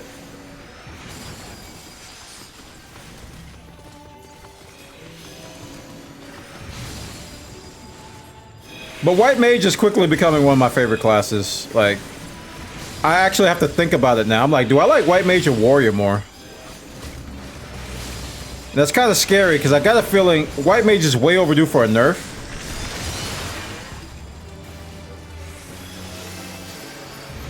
It's way overdue for a nerf. So it's like, I don't want to get attached to this class and then they nerf everything I love about it.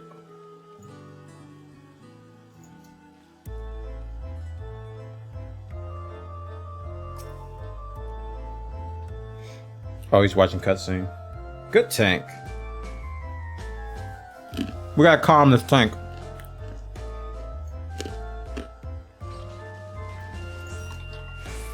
Oh, wrong button.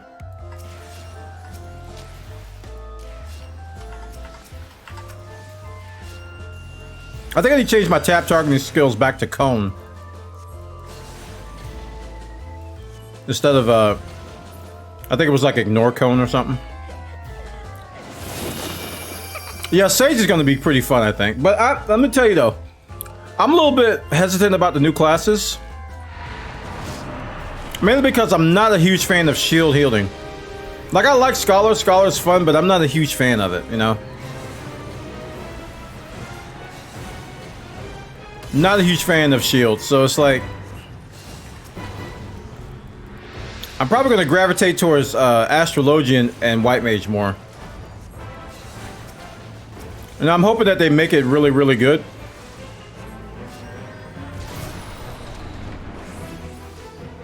You main Scholar? I like Scholar though. Scholar's good, but I just like, I like hot more than I like shield. I like heal over time stuff and just true healing. Dollhouse. Who we're gonna get the Bard out first.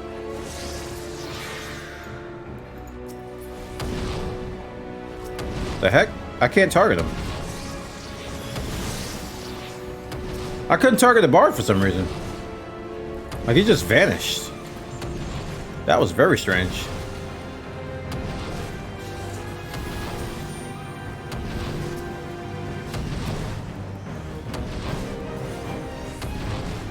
I'm going to Overwatch because I'm being a Reaper main. I don't know, man. I gotta see how Reaper is. My favorite melee right now is actually Dragoon, which I didn't expect that.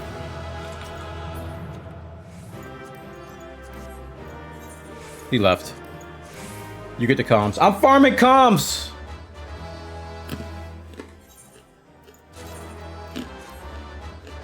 That's 2 more. Alright, so with that, we got something called a bitter memory. I think it looks like a star. Bitter memory. Oh, my materia sold.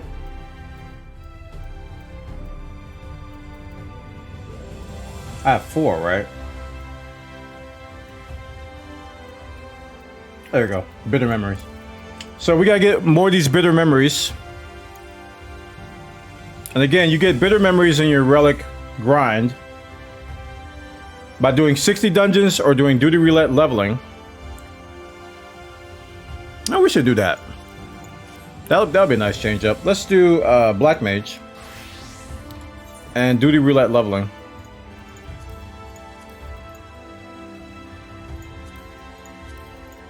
That'd be a nice change.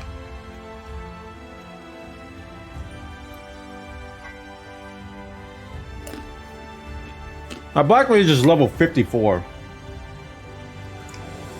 I spent some time on it, but not a whole lot.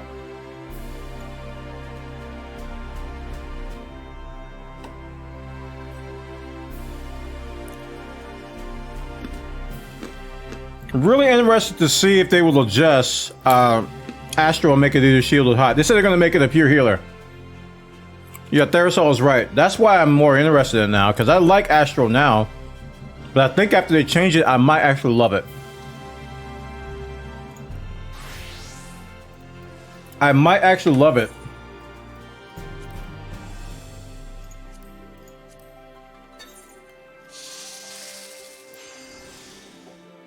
That might get me to really appreciate Astro.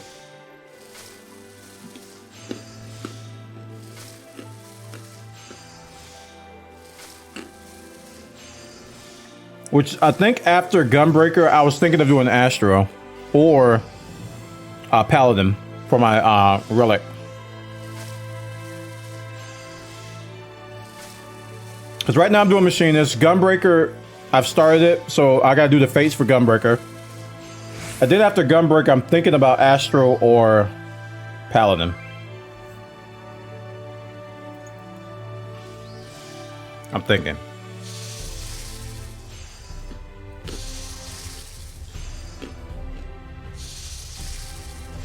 That Pyromancer clip, I know, man.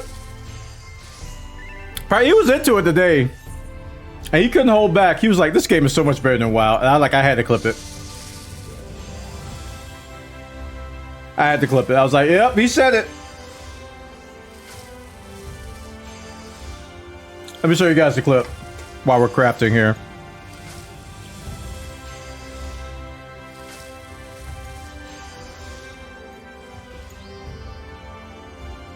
Below your equipped items. Hold on. Oh, I can't turn the music now. So he was asking his chat how to hide, because he's been on a glam kick today. He was asking his chat how to hide his weapon. So he was like searching through the options of how to hide his weapon. Below your equipped items.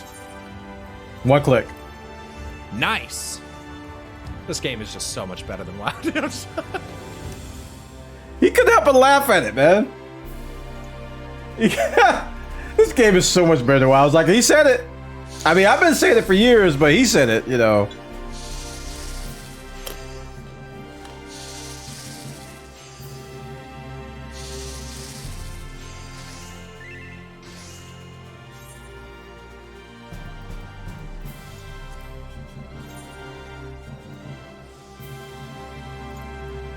So what I'm crafting now is like my main moneymaker at the moment. There's a leave quest that you can repeat where you have to deliver 3 coffee biscuits. So I go out and I gather all the materials for it myself. And I craft it all myself. So the only thing I really have to source is crystals. But I don't buy the crystals. I just desynth to get my crystals. I might.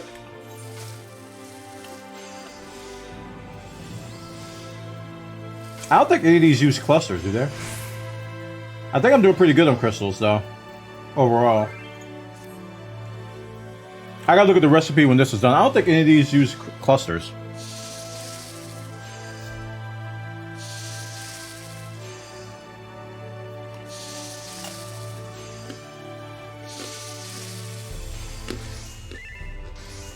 I don't know the recipe. No, I just use fire and water crystals, which I have, I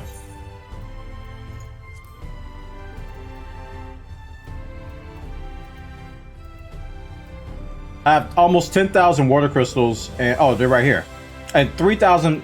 I was running out of fire crystals at one point. Then I went on a desynth spree. Those of you who don't know about desynthesis, I'm gonna tell you something else I learned. I used to right-click desynth stuff. So if I get something and I want to desynth it, I would right-click on it, and then I would go down to desynthesize. I don't think I have anything I can desynthesize. I've cleaned up my inventory too well.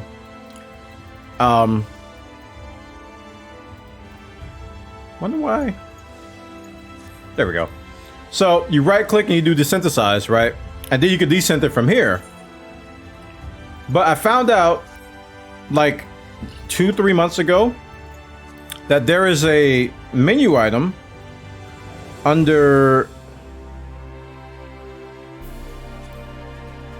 I think it's under actions. I think it's actually under actions. If you go to general, yeah, under actions, there's a desynthesis action, which brings up a much nicer UI. And there's also some stuff for dyeing and for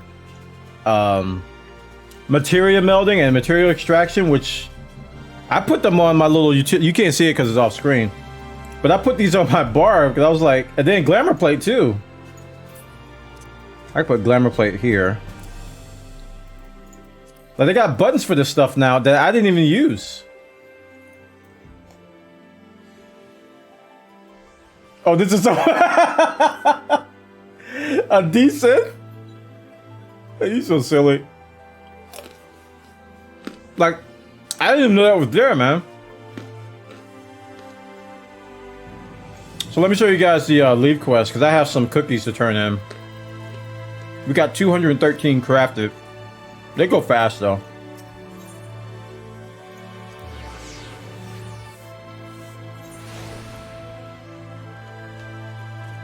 As you can see, there's people up here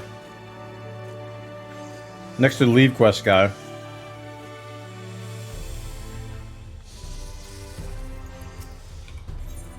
So you go trade craft, and then you go a cookie for your troubles. This gives you about double this when you do high quality. So I've accepted it. And then you turn them into her, right? I'm gonna do it slow because I usually do it fast. Yeah, so it's gonna be double that. You're gonna get 6,000 gil per turn in. So, every leave quest you do, you get, I think you get 3 of these. So it's roughly about 10,000 gil per leave. And generally you have about 100 leave quest allowances a day. So you're over 1 million gil by doing this. So it's a good money maker. Takes time to do. 2 and 3. So that was 6,000 gil. Roughly 6,000 gil times 3.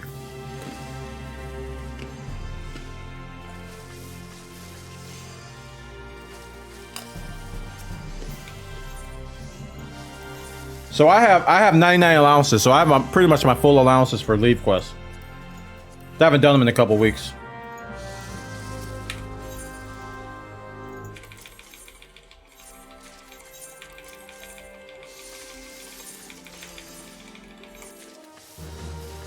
There you go, another 20k roughly. So every time you do that, that's about 20k gil. You just get into a rhythm. And you rinse and repeat. This is my main motivation behind getting my culinary into 80.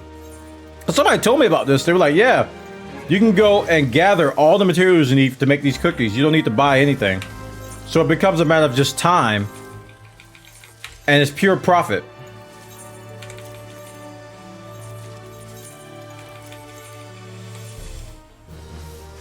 Especially if you get your gatherers maxed out.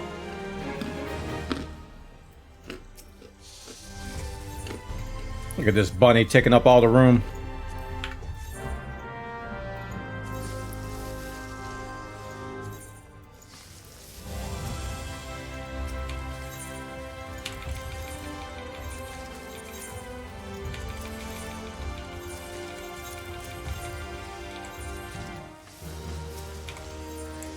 So you rinse and repeat until you get richer.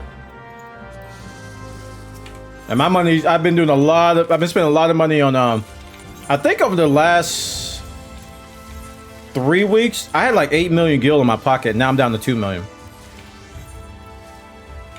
So I've heavily invested in leveling up my crafters.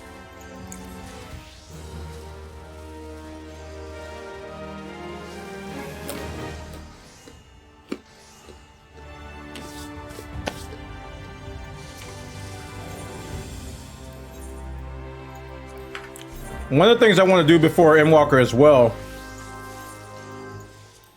is also get my crafting relics. Get my shiny pot.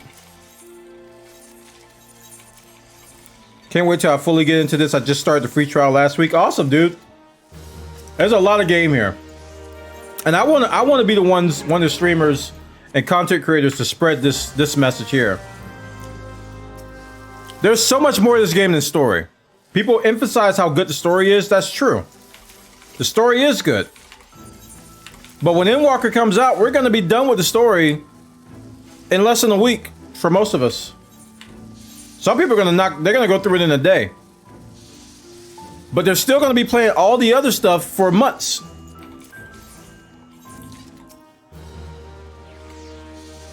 There's a lot of content in this game outside the story. So don't let the hyper enthusiasts sell you that this game is all about story. People say it's an RPG first, it's a JRPG first, and an MMO second. And I have to question that, and I have to challenge that, because a majority of what I do has nothing to do with story.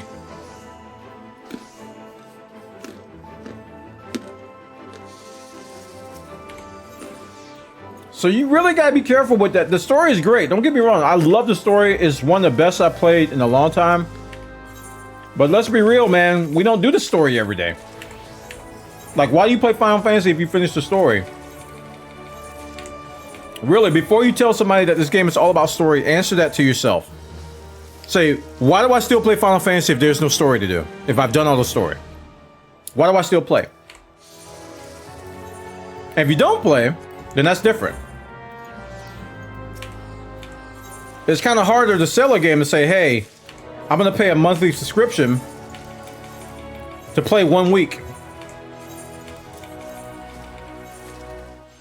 Because you got to wait for patches for the story updates. Now, don't get me wrong, there's a lot of story to do. I'm not just talking about MSQ. There's a lot of side stuff. But there's so much more to this game than just story. So please, if you're considering the game, don't think that the story is all there is. Because a lot of people are making it seem that way. And that's actually a diss to the game. That's actually limiting the game to what it actually is. And it is much more than that.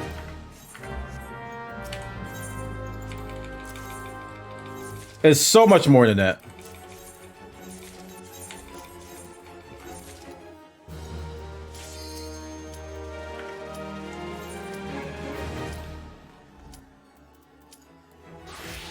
Alright, let's see if I remember how to Black Mage.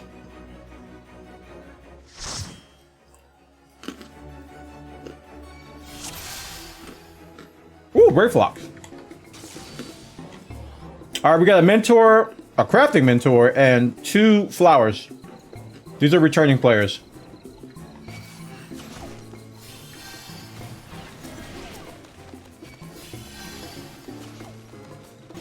Where's my lightning? Or thunder? There it is.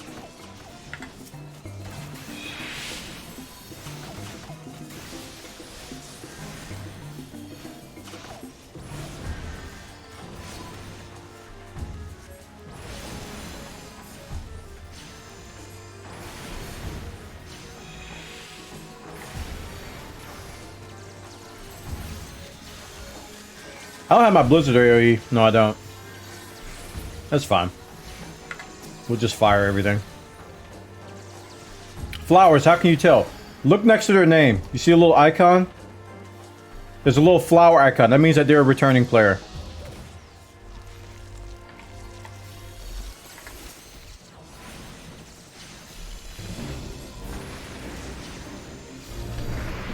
Oh, I'm out of mana already? Sheesh! I got silence.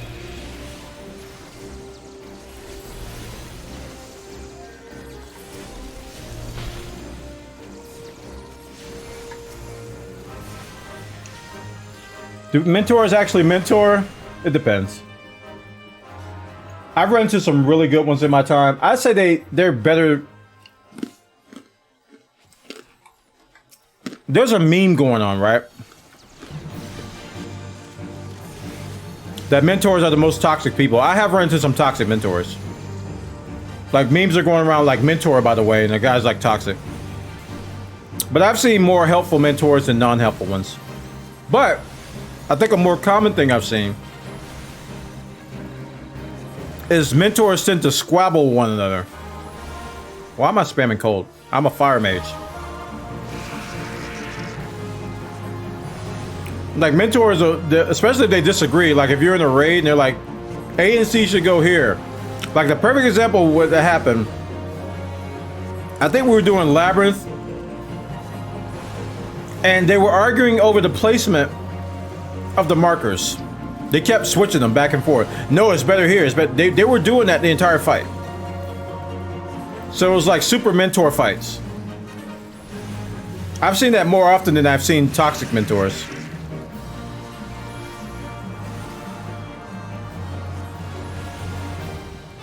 Which is kind of hilarious, actually.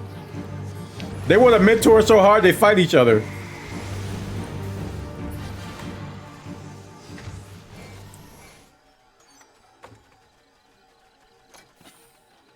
But I actually want to mentor. I want to get the icon, and I want to, because you get access to like the newbie chat and stuff, which I hear is toxic. Can be toxic, but I do want to get access to it. And I want to actually help people. Especially since we got so many new people coming in now.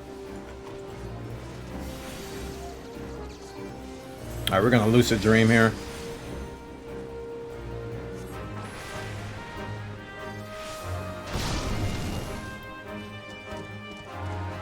Oh. Well, your DPS is gonna be late.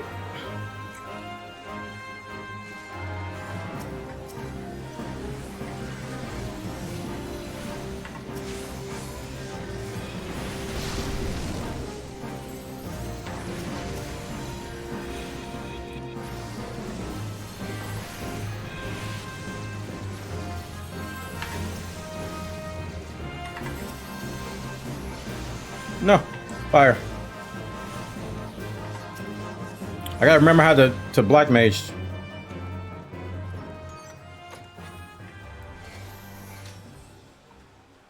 I hope it's not as toxic as Eve. Online new player toxic. No, it's not.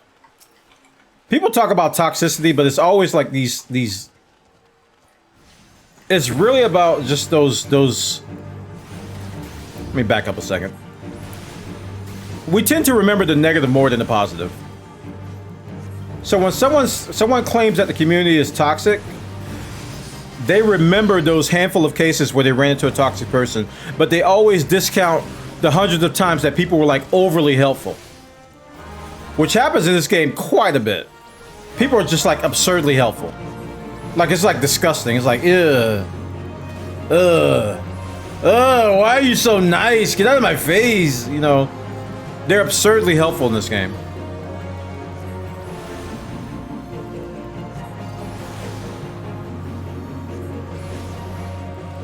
Absurdly helpful.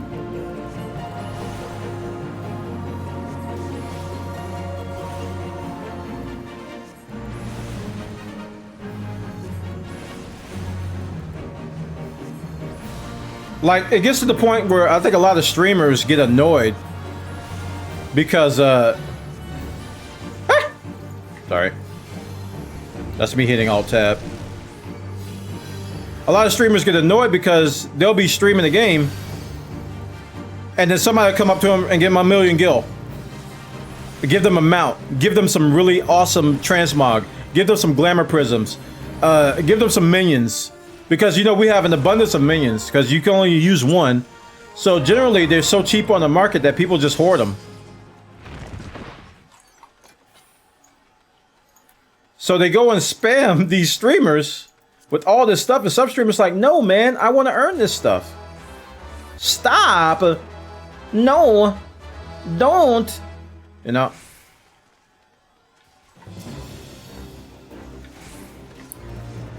All right, Blizzard 2. Oh, no, Blizzard 2 sucks. I forgot. Blizzard 2 is horrible. Why do they have Blizzard 2 in this game? It is so bad. Blizzard 2 should be removed from the game. I'm gonna petition. We're gonna die here. Unless a healer is really on their game. We're gonna... Yeah. Very few healers can heal through that. I think tanks like to test the healers.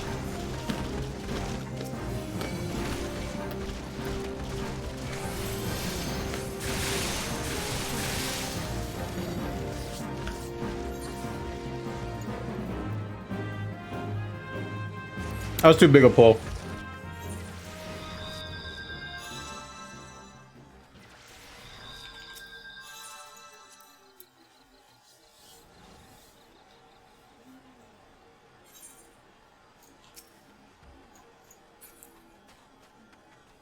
Yeah, the problem with Eve and Elite Dangerous, I should say, is that there's a dedicated group of players, right? There's a dedicated group of players that try to get people to quit. That, to me, that is the ultimate toxicity. So when people are like, that Elite Dangerous has a really nice community and stuff like that, I'm like, depends. It actually depends, because you go in the open, and there are groups of players that are dedicated to making you quit. They want you to quit. They actually have like a kill board of how many players they got to uninstall the game. So, yeah. Wayland Prepper used to that emote.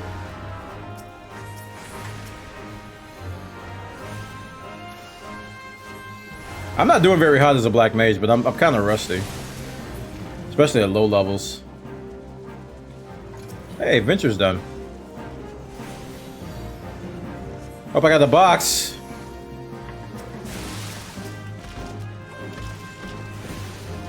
I actually saw last night there was a guy in the stream that was arguing that you're useless as a tank if you only pull one group at a time.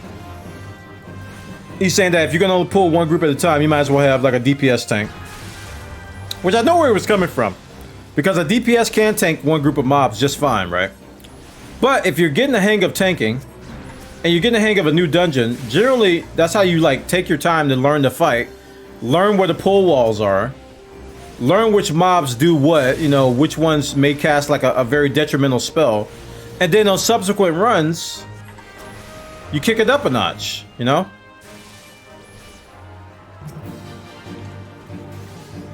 So, oops.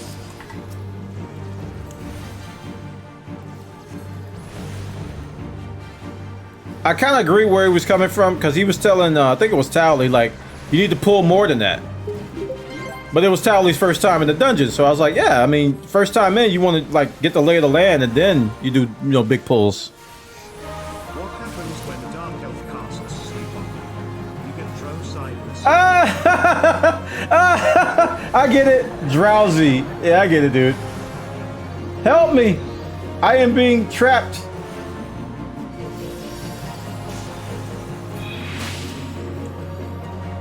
I get it. Thanks so much, Fulu Cooley Fan, for the 12 months, 1 year. Hey, man, we got some new animated emotes. You can try them out. Even though they're the same emotes I've had, they're animated now. So that's cool.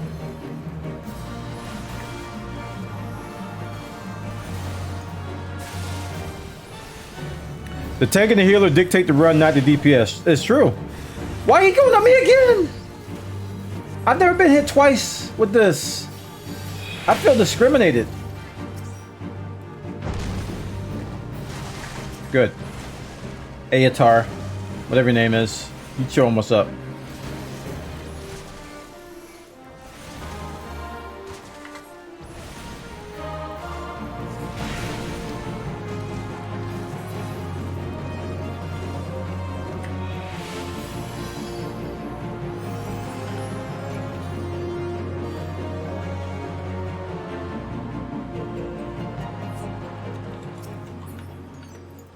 Seals.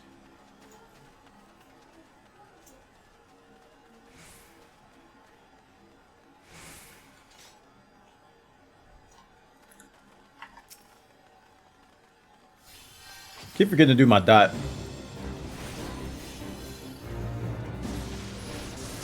But it doesn't make sense to me as a coming from Final Fantasy 11 Black Mage, having Thunder as a dot makes me sad. It literally makes me sad to my face. It's just like, no. Thunder can be so much more than a dot. But here we are.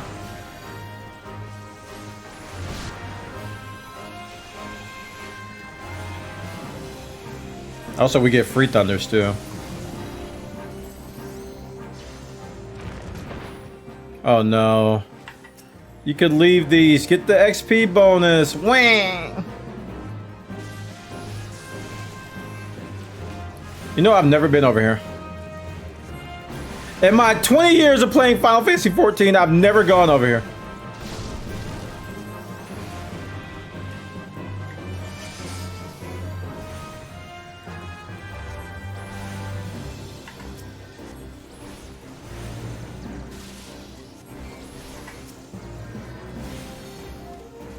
HBO Max sent out an email about integration. Oh, really? Oh, you know, I haven't checked on my print in a while. I hope they're okay. They seem to be alright. Seem to be.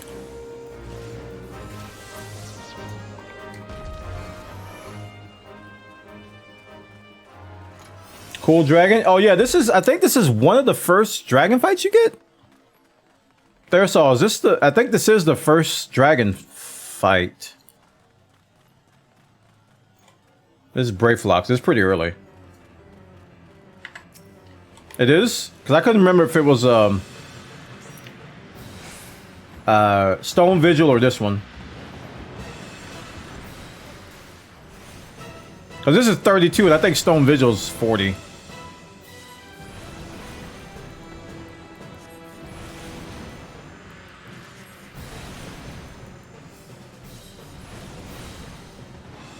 Yeah, very important. This is one of the first fights I think that you learn positioning as a tank. This is something they don't teach you in the Hall of the Novice. This is like one of the first positioning bosses.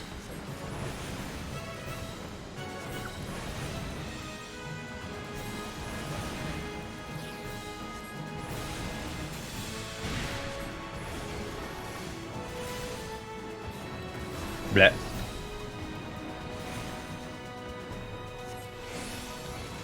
I keep forgetting my dot, dude. I keep forgetting Thunder. I gotta get in the habit of doing that. Maybe I should move it to 5. No, my face.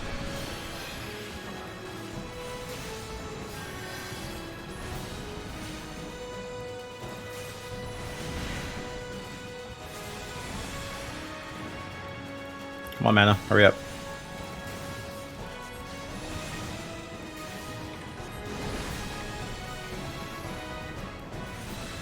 Alright, dot is down. We can also addle, right? Yeah. I'm the only one dotting this guy. I don't feel as bad now. Oh my goodness, every time!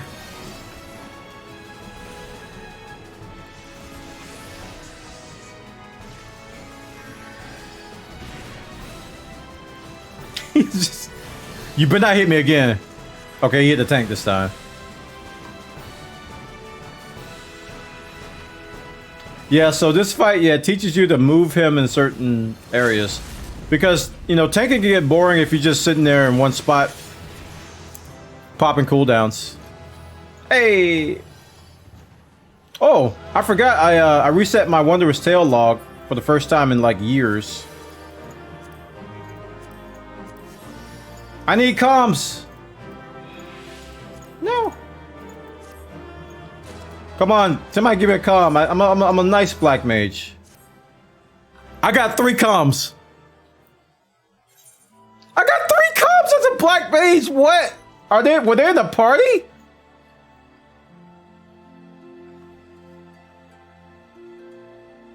I've never got 3 comms as a DPS. That's kind of amazing.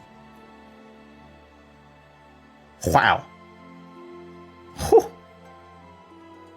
That's pretty cool. I was about to do something and I forgot. I think I'm good on seals.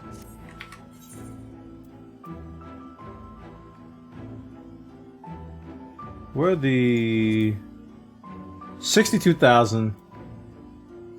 Let's go cap that. I think after I do these seals, I'm gonna start descenting for crystals again. What's a comm? Oh, it's a commendation. You know, at the end of a dungeon, you can commend a player for being excellent or whatever.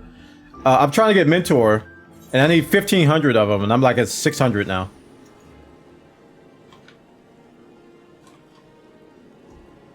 Actually, I turned my filters. I turned my name filters on or off, so you can see like everybody and how many, just to show how many people, show people how many sprouts there are everywhere. Usually I hide people that are not on my friends list.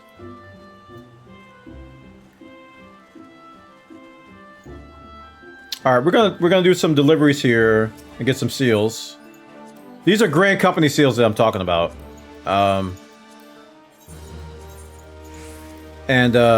These are very useful for getting like items for ventures. You know, when you guys see me go to my retainers and I send them out on a venture and they come back with a possible 300,000 gil item. You use venture tokens to do that. So I use my seals to buy venture tokens, and I also use them to buy what's called cordials. Cordials are used for your crafting and gathering classes. So I never buy those on the market. So here's cordials here. Cordials are 500 seal per. I have 1,149 of them, so I'm pretty good. And ventures here, I have 2636, but these can go pretty fast.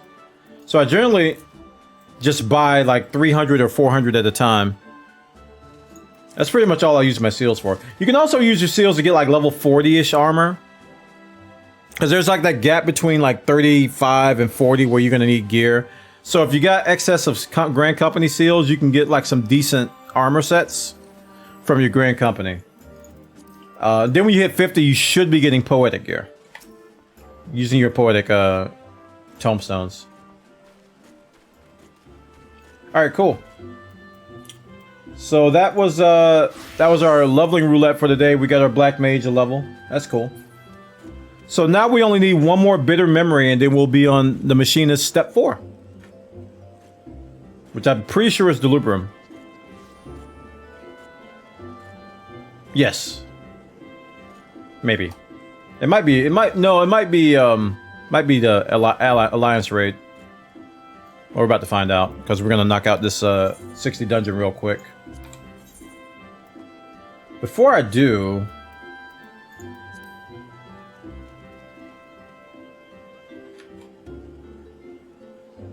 oh, the pointy hat. This is back in Final Fantasy XI. We called something like this like artifact gear, because it had the classic class look or job look from like previous Final Fantasies, right? So this is like a classic black mage look, right? So you get this from just doing the story quests. So you get a level 50, what we used to call artifact gear, and it has like the classic look of the class. So in general, you can just earn this. Just do the MSQ, and you can use this as glamour as you get glamour tokens and stuff. And that's what I'm doing. I'm actually I'm actually using gear that looks completely different, but I glam my character to use the artifact gear. You're at level 38? Keep chugging, man. Keep chugging. Keep on chugging.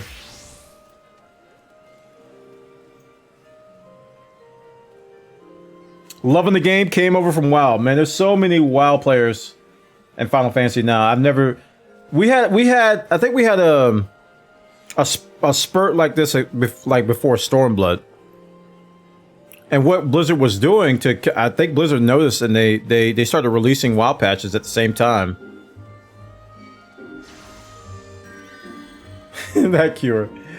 They started releasing WoW patches around the same time as expansions.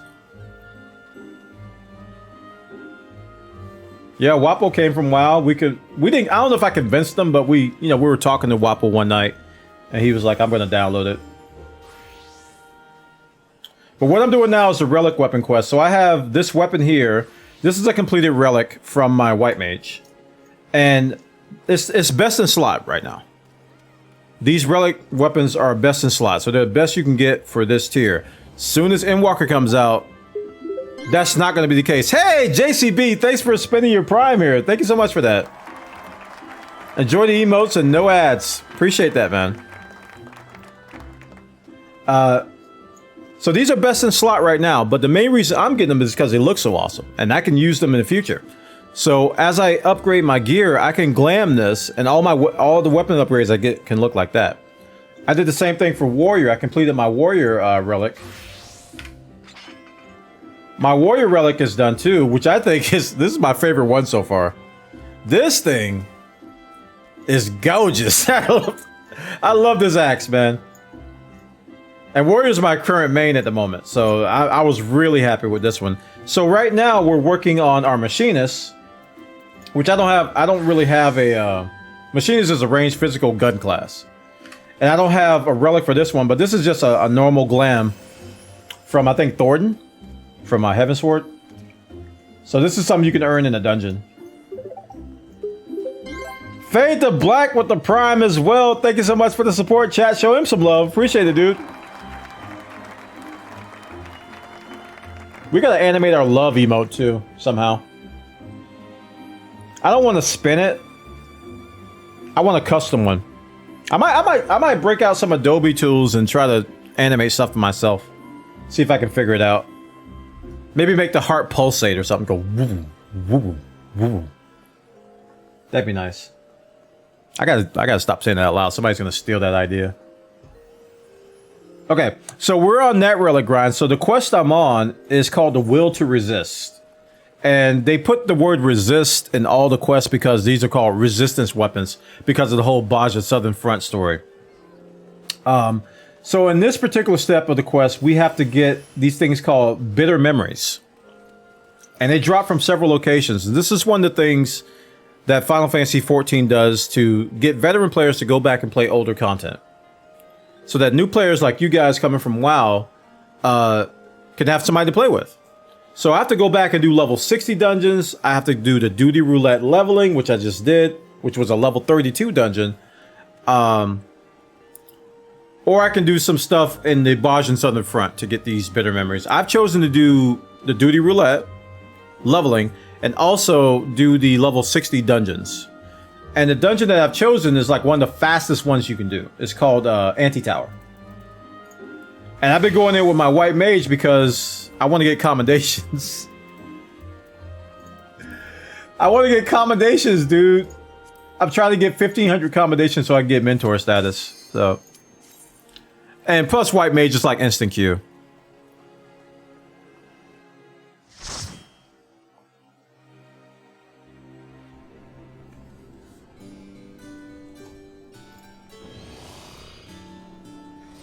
This is like a 10-15 minute dungeon. It's really fast. We might have a first time player. He's watching the cutscene.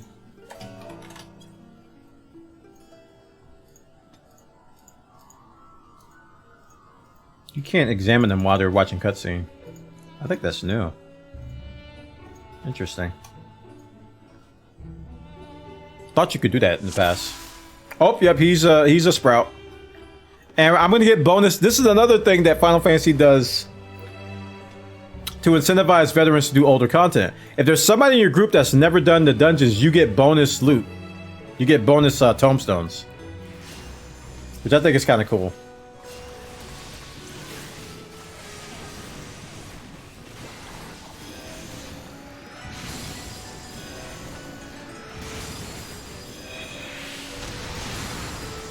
I think I heard a streamer call this a flashbang, and I think that's very accurate.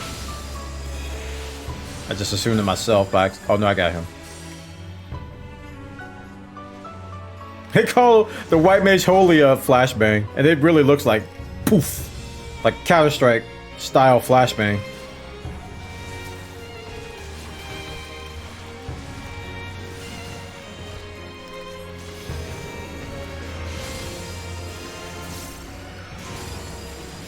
It's a great CC skill, man. It does AoE damage and it does AoE stun.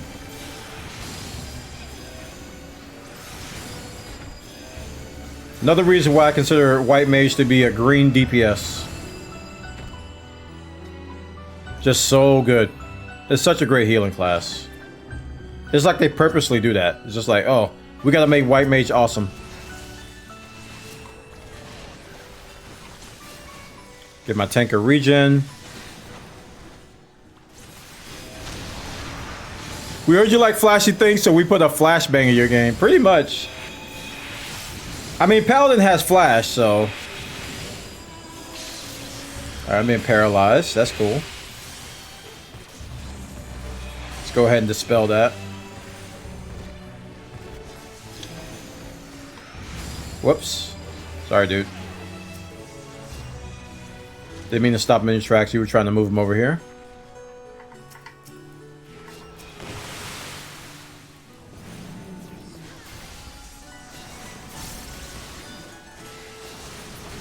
Okay.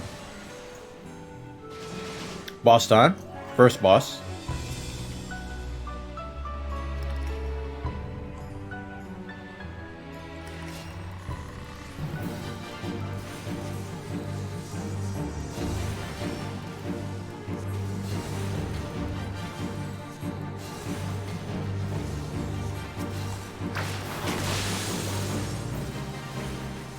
I got hit by that?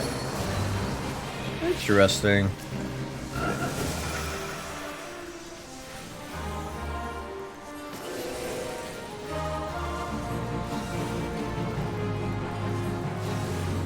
I think I saw another player say that it was a good point about how healing differs in this game versus WoW. And as I've never healed in WoW, I don't have any experience, but it made sense.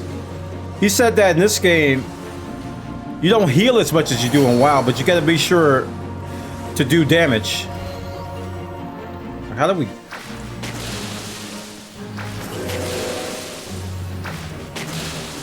I don't understand this. I don't know this mechanic, chat. I don't know how to get... I gotta figure... we gotta look that up. I don't know how to get back to human form. I've done this 20, 30 times. I still don't know. I just run around and hope it happens. I just hope it happens. I'm just like, oh, what do I do? I'm gonna look up a guide at some point and somebody will explain it. So arrow is my dot. So I like to generally cast that on everything as much as I can. So that's another thing. If your tank is doing a big pull, if you've got like a dot, if you can't like, if you're a caster and you can't like move on the go, most times if you got a dot, you can do it while you're moving. That makes a huge difference. If you cast a dot while your tank is pulling something, as a tank main, I've seen the difference from that perspective. If you just cast dots on everything while you're chasing the tank, and their health will slowly trickle down, and by the time you get your group of mobs in a spot, they'll be like half health. And the tank doesn't have to take as much damage. If you just sit there and run, like I see a lot of people do, you're doing yourself a disservice. You should at least dot things while you're running. Like if both the casters do that, their health will go down a pretty good amount. And the hardest part is just using tab and targeting things. Because most times dots are insta-cast and you can do them while running. Let me get this guy topped off a little bit. And we're going to start stunning.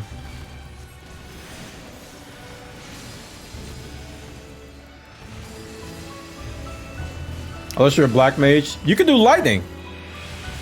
I'm sorry, thunder. Thunder is an insta-cast. You can do that while moving. I'm pretty sure you can. So while you're chasing the mobs, well, if your tank is doing a big pull, you should be able to do thunder. I could have sworn, but I've done that. Thunder has a cast timer. Okay, well I'm wrong.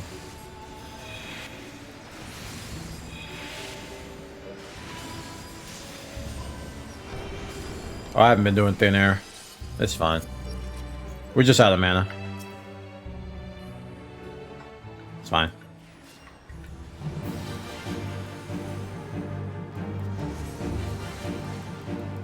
You have to wait till the tank pulls, correct? Yeah. I mean, if you're playing with friends or somebody you trust, I mean, you could kind of do it before the tank pulls. It depends on like who you're playing with. Like when I play with pugs or pub groups, I generally wait till the tank pulls before I do anything. Unless I'm in like Praetorium or MSQ where it doesn't matter. I've tanked as a Dragoon in Praetorium before. It doesn't matter.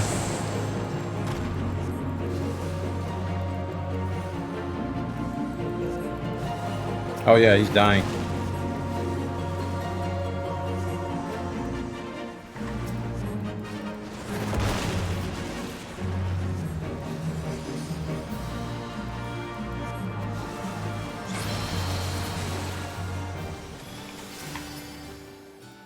Seals. Actually, in this case, it's going to be Desynth. Give me some free crystals.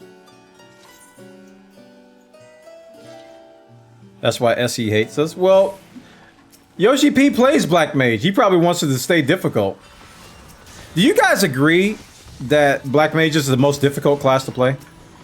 I've heard that's being tossed around. Like, here's a perfect example. He's pulling all these mobs, and I'm dotting all of them as we run. And you can see their health slowly trickle down. So by the time they get there, they're like 75% health. I mean, that makes a difference, man. And plus, you know, the range physical will add to that. So it's like...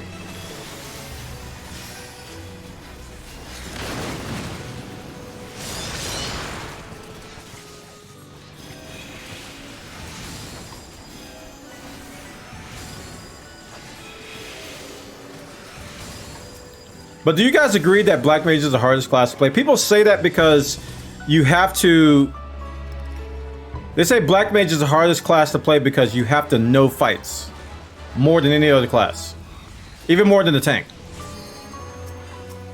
Because positioning is 99% of like in-game Black Mage. And I agree with that. But the thing that I'm not so sure of is that, does that make it the hardest class to play? You know?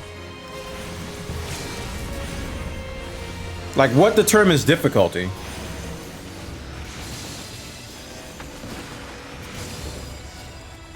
That's a great use of a great use of a limit break there.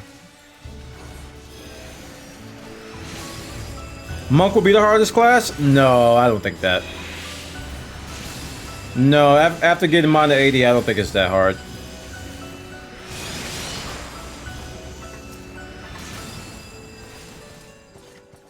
Because I think Monk, the difficulty depends on the boss more than the Black Mage. Because if you're having trouble with a lot of positionals, I mean, you've got True North, right, to handle those situations where the boss can't be turned around or something like that, right? I'll use my Benny. Might as well use it now. So I don't think that Monk is the hardest.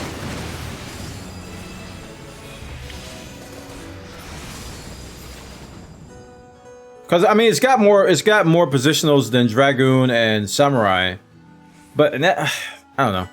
Because generally, a lot of times, the boss placement is going to be static for a lot of stuff. But there's also a lot of moving fights, like ultimates and stuff, where there's just a lot of moving. That's like the extreme case, though. That's why I say it depends on the boss. There's a lot of movement amongst all the bosses. More so than in Savage. But with Black Mage, you just gotta know man.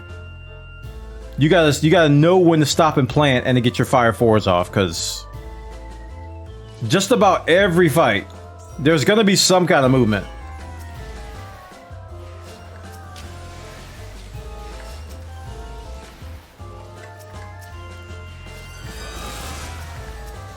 Change that to cone.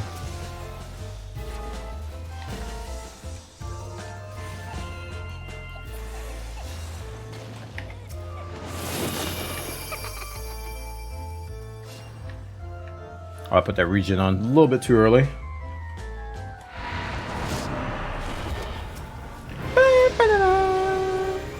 I finally got her, I got her triple triad card today. Yeah, get away from me. No! I turned it too late! Run! Run from me! I am possessed! No! I am striking you with my staff. I'm so sorry. I'm good.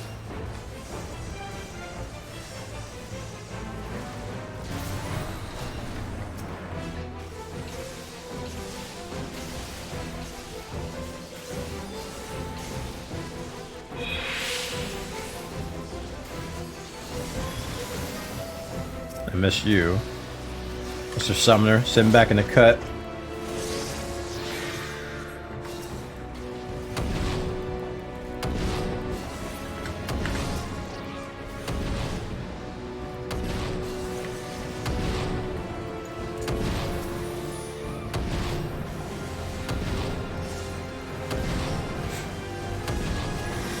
Beating on that poor Sprout.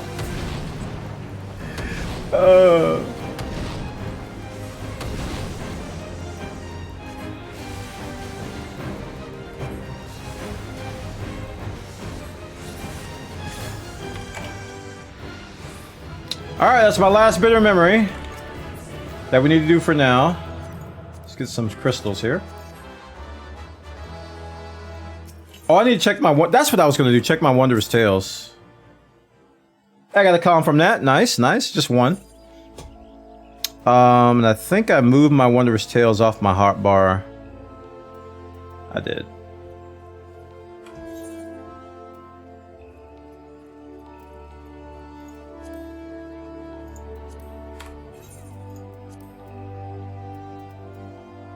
There it is. Okay.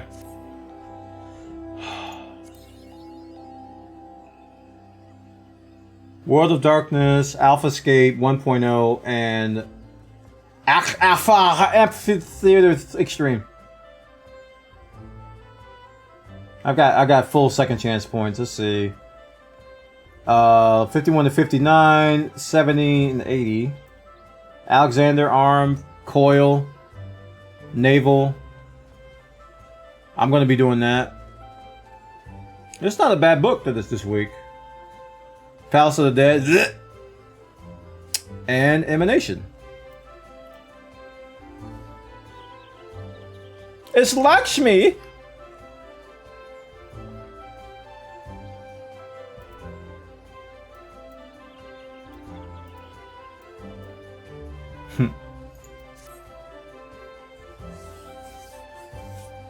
Okay, so let's go turn in.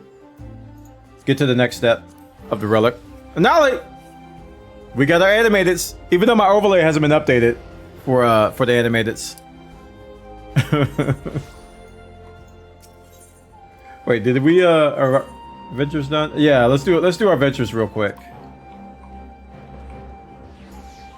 Let's hope we get a box.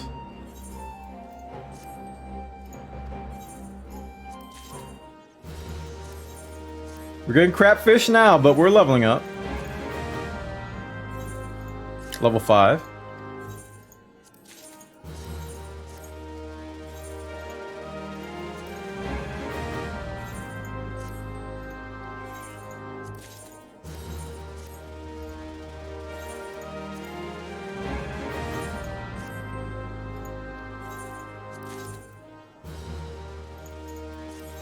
Nice. Okay, so we're on. I gotta update the title too. We'll be on 4 out of 6 after I do this. Of my machinist relic.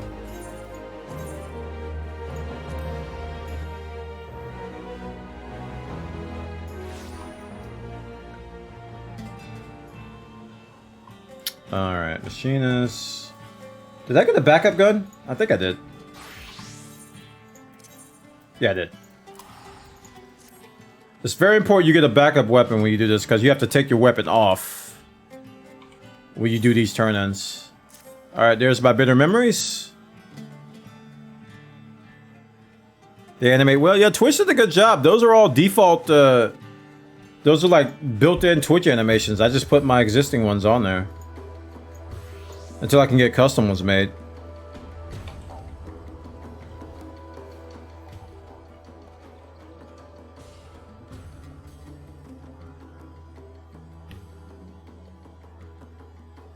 Your timing couldn't be better. I just sobered up. This dude always drunk.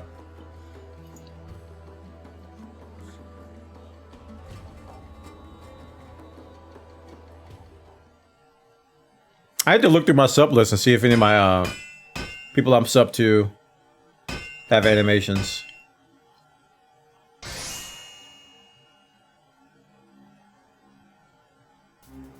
Hey, we got a baby glow. That looks pretty good. Dude, for a first stage, look at that.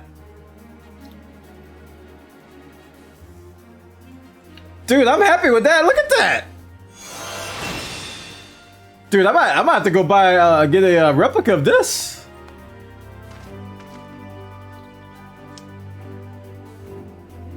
That looks really good. That blows away my current one. Yeah, I'm gonna have to remove the transmog off of it now. Am I prepping for the expansion? I'm trying to take advantage of everybody doing relic quests. So I'm trying to knock out all the relics I can before people stop doing them.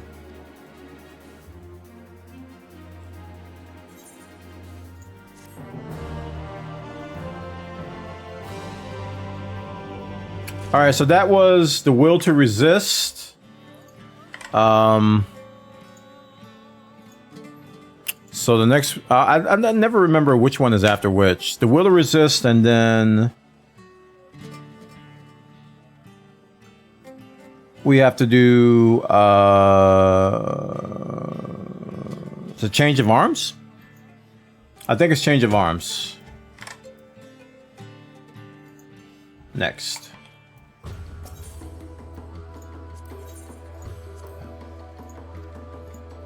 I am sure I want to do it for machinists. I think this is the Delubrum, right? Yep, memories of dying. Time to get back on that Delubrum train. You know what? I might do, since Delubrum pops like late at night, I might just do fates during the day.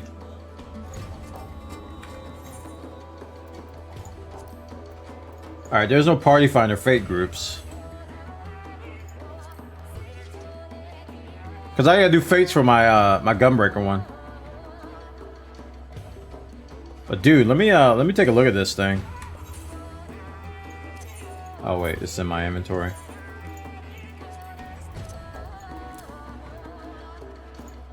Like, let me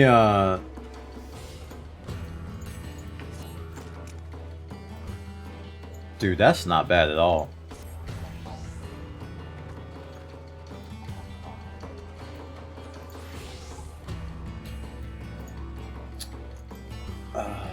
Every time I apply my glamour plate, it's gonna remove it. Watch, I think it is.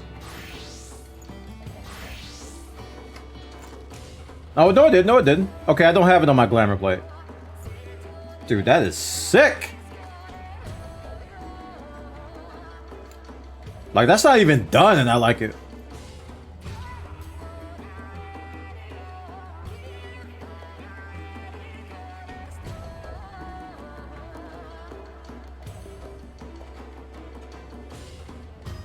Oh, your little pocket doesn't glow though. Your little ammo bag doesn't glow. Oh, that's cheap. That ammo bag looks like a old and busted from a flea market. Serdan Valen hitting the button. 73 months, chat. Show some love. Appreciate it. Thank you, man. Taking us up to 4 out of 10 on the day. We're getting close to blobs. We're getting very close to the blobs, guys. Very close.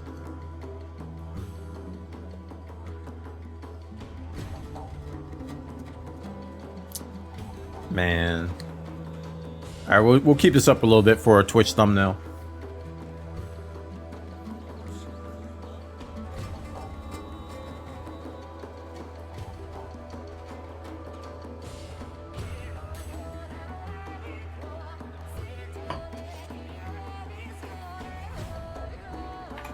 Okay, so I can either do Deliberum or go do some Fates. I'm gonna go do some Fates. We're gonna mix it up. Because you guys saw Deliberum like all last week, so we're gonna go do For Want of Memory for my Gunbreaker.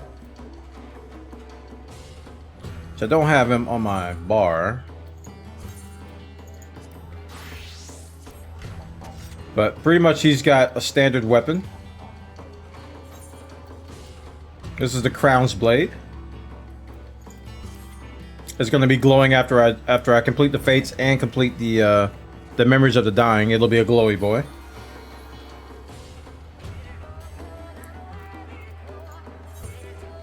So we need to go to Corthor's Western. We'll do some Fates.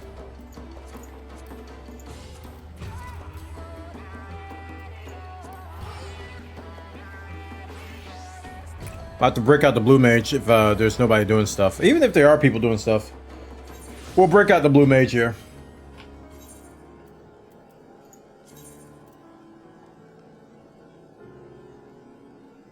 Why do I have two? Oh, it's Black Mage. Oh, ain't you just glorious? Rocking that poetic set. Alright, let's see if anybody's here. Oh, we got some people here. Let's throw up a party finder. Oh, they got somebody at the locks. Let's see. Fates. Loot. Memory farm.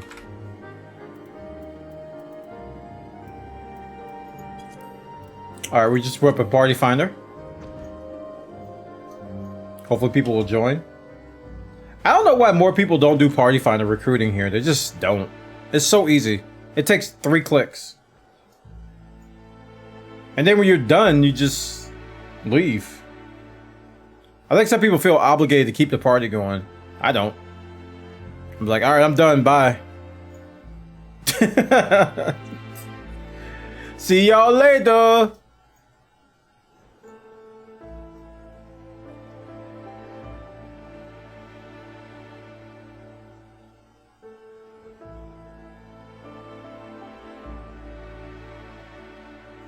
This is gonna be done by the time. Oh, it's 75. I might make it.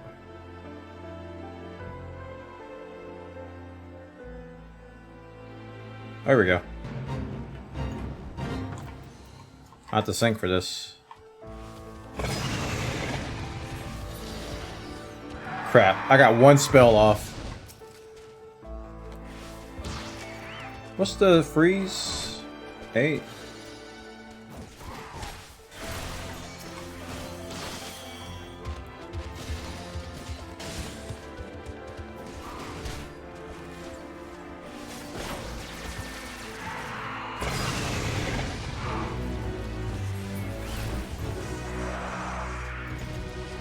Well, we didn't get one for that because we only got silver.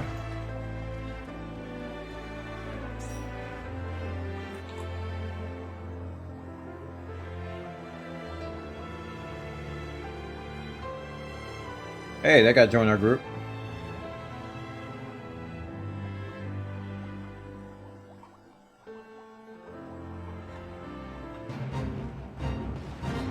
Big boy dragon.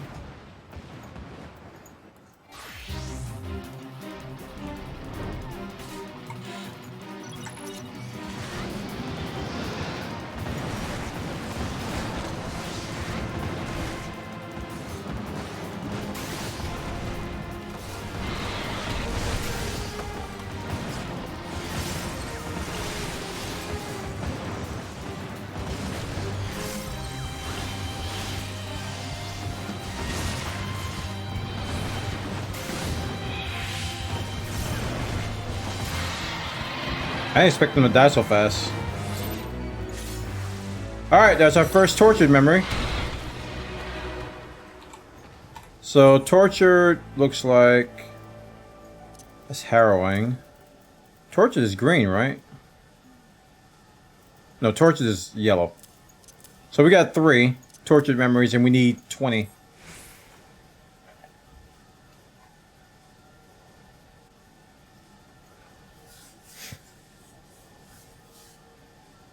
Sadly, the music just goes completely silent. Is it up or down? I think it's up. Oh yeah, it's the slime dudes. I need blue.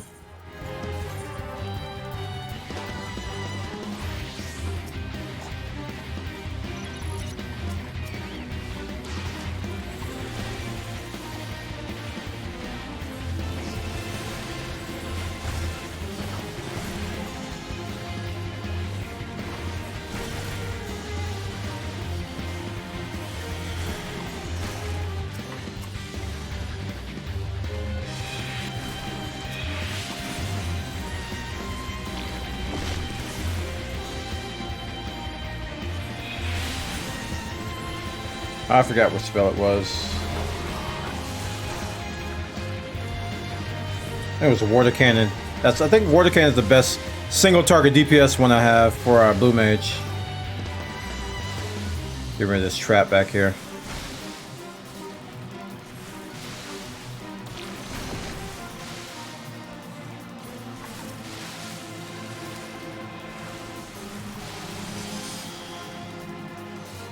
Thousand needles might do 1,000 damage, but it takes so long.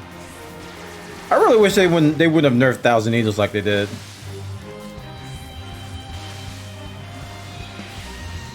And missile and everything always miss or get resisted and tail screw.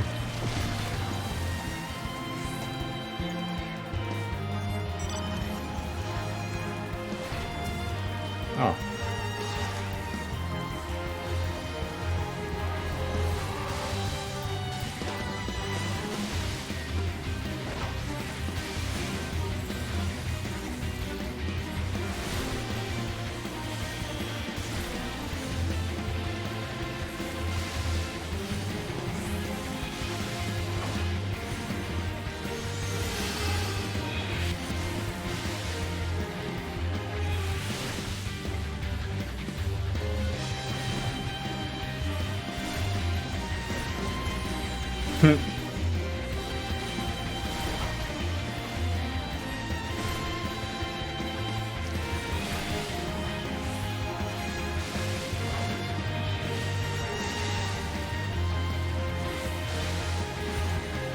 Nice.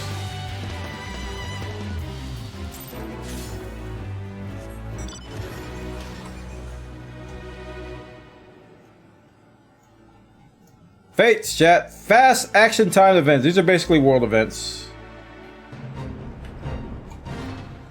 Let's go warrior again.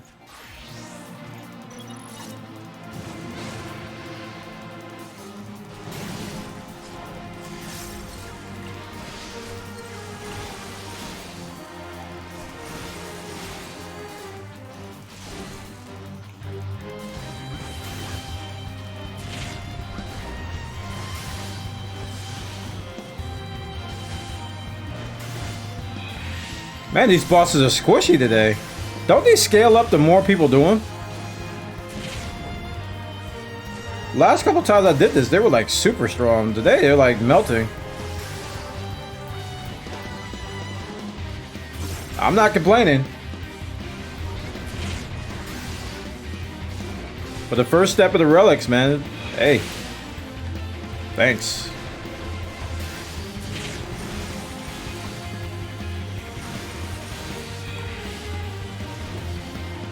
Made my level 54 nerfed warrior. We'll take care of y'all when this is over. I'll do 1 AoE and they'll die.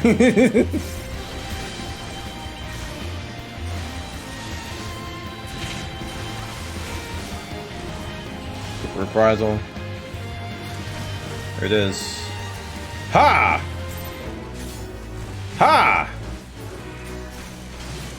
Now they're dead. Okay, cool.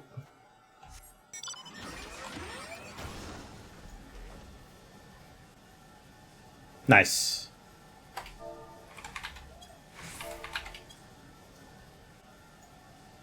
Get these really long periods of silence in this zone. Even though it's not night. It's weird. Oh, I eat my words.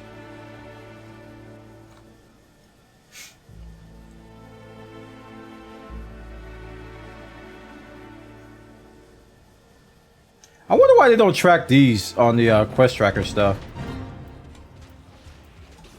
Alright, we need to put our blue mage on our bar.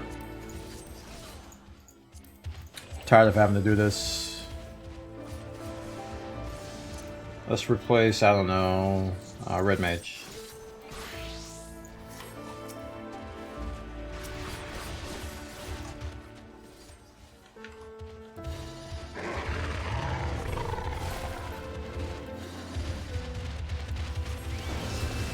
Missed everybody with that one.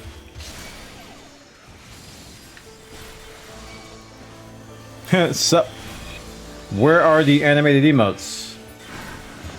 Right there.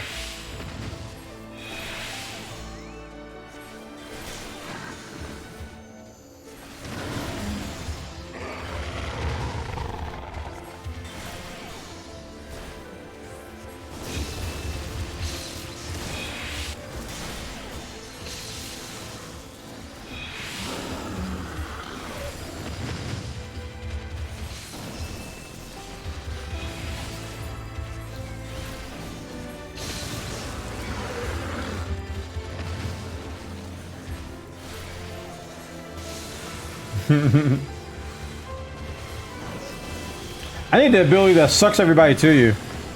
What's the name of the blue mage ability that like sucks everybody in? I was with one the other night. That dude was just like, I was like, yo, I want that.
Can't reach him.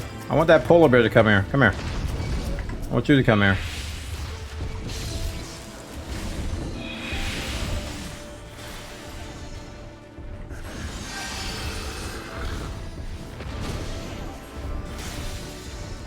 Come here.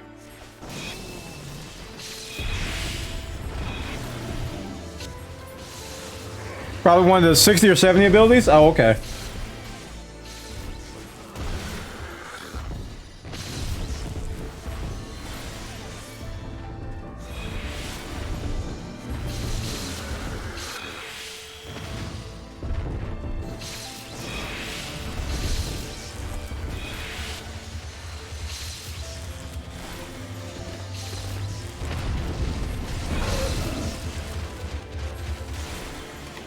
And if that was going to get him or not, because they're going to start resisting.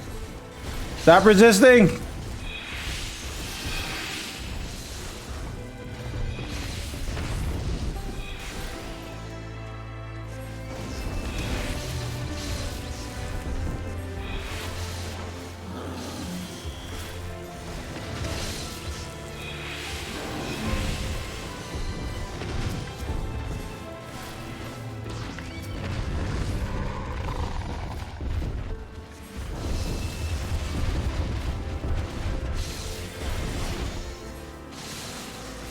I'm gonna get hit with this. It's fine. It's fine.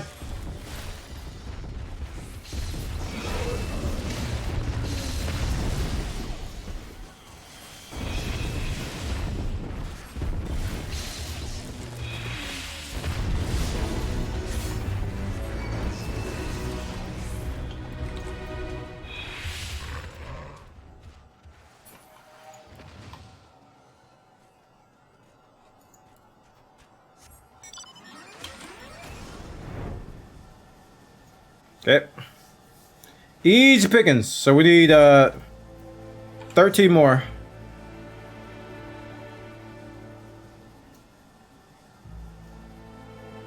Of these memories, and then we're gonna move on to the next zone. Get 20 there, 20 there. It goes if you just don't think about it.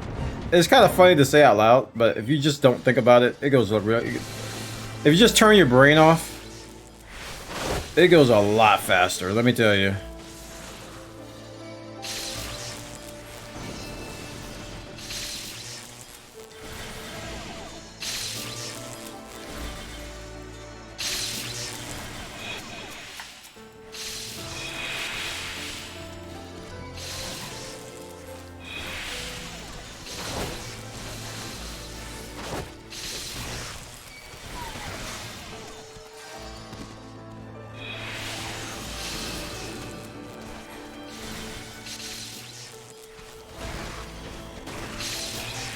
I have been paralyzed.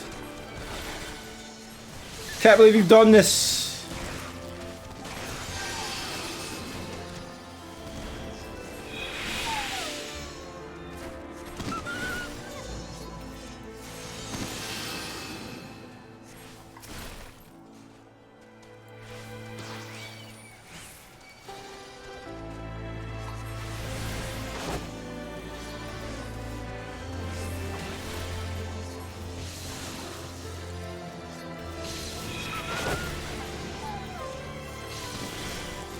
Remember when Blizzard 2 used to root like this? Pepper's Farms remembers.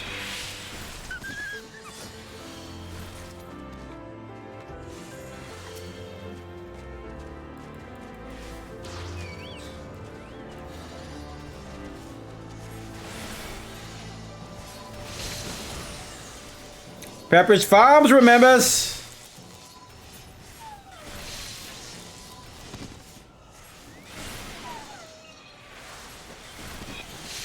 I don't have any food on.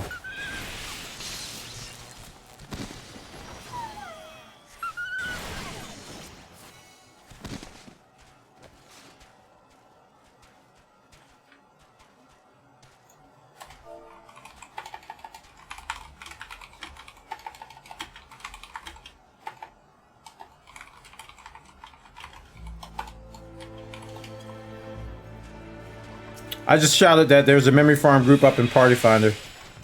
So these guys can join us if they want to.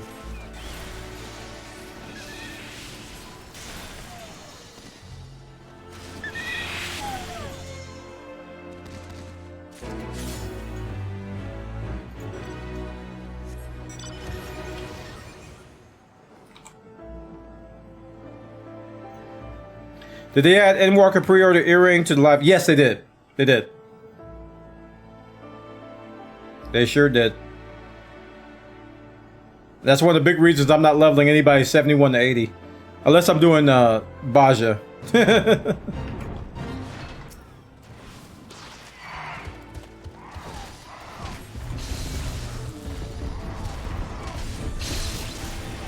I haven't pre-ordered yet. How do you make the enemy target cast bar appear in the middle of the screen? Okay, that's kind of a... I'm not gonna say it's a hidden thing, but it's not super obvious how to do it. When you go into your HUD settings, you can, there's an option to separate the elements of your target bar to multiple components. That way you can move different components of it around. And I'm explaining it verbally because I can't show you right now. Actually, I can get lazy. So if you go here, and if you go to, I think it's UI element settings. It's somewhere in one of these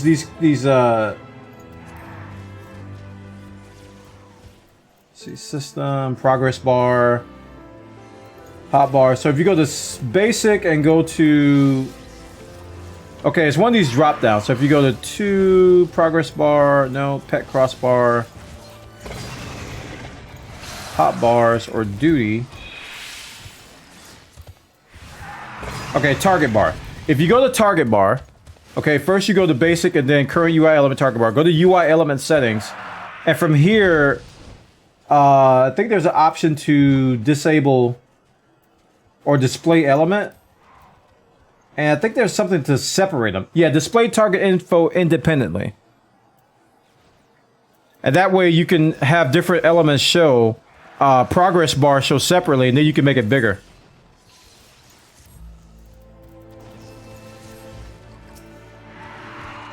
So you have to go to the subsettings to tell it to separate them, and then you can move them individually. So what I did is I made the progress bar, I moved it and I made the biggest size it can get. So if you go to HUD layout, it says progress bar here, right? And that was part of the target bar, and I separated it out and I just made it huge. That's why I like that, because you can see, oh, now it's small. What did I do?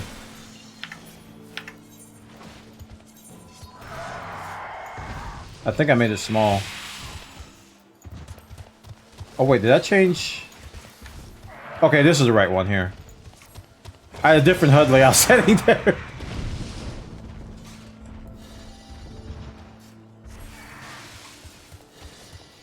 It should work now. Yeah.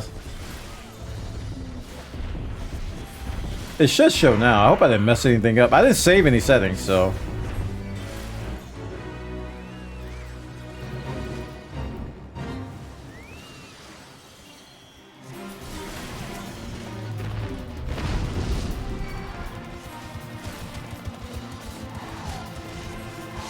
AoE paralyzed, thank you very much. I'll get hit by this, I don't care.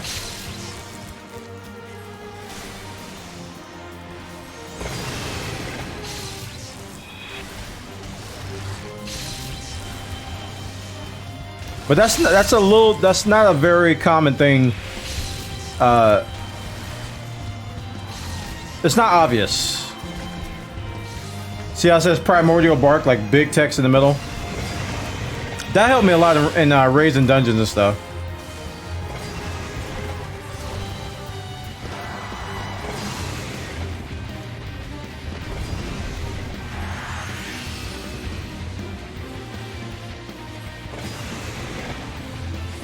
Will you get the fighting chicken?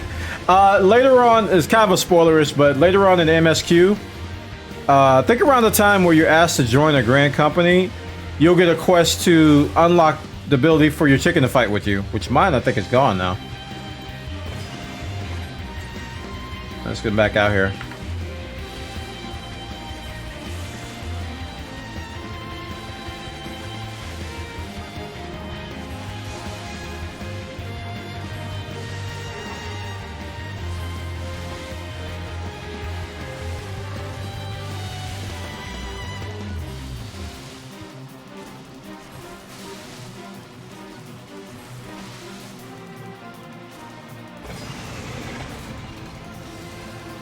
He's gonna resist. Okay, he resists my paralysis. Yeah, my blue mage is pretty bad at single target at the moment, because none of my boss killers work. I think they nerfed them all.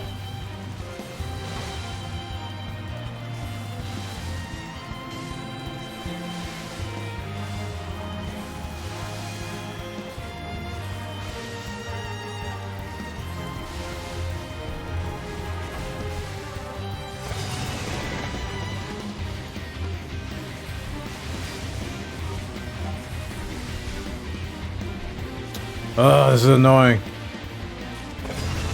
Just in and out. I think he hit me with the yeah, I got hit with the damage down there.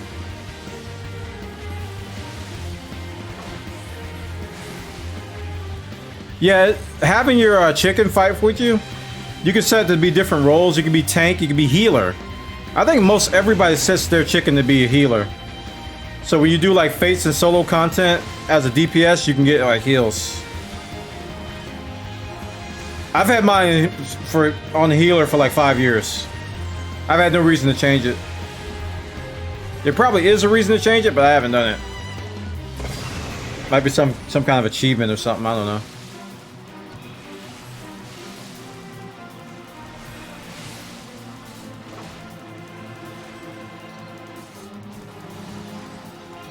You do free stance? What does free stance do exactly? Just whatever? Because I just want to heal me when I get low. Actually, I want to heal me all the time, to be honest.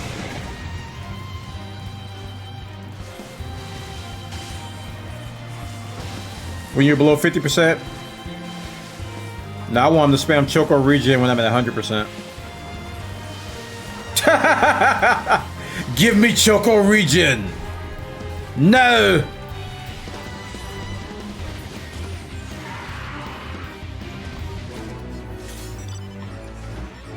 Mind you, you can only play with your Chocobo solo content. Not solo content, but like outer world stuff. If you're in an instance, you can't break out your Chocobo. So if you're doing a dungeon, you're doing a raid, you're doing a trial, you can't use your Chocobo. But when you're out in the world like this, you can. If you're not full on party, I think.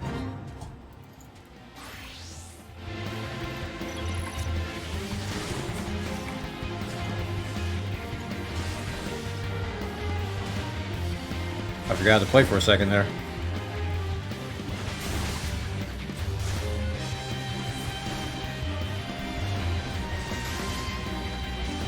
Then neither one of them's gonna move. This is annoying. I want to get them together.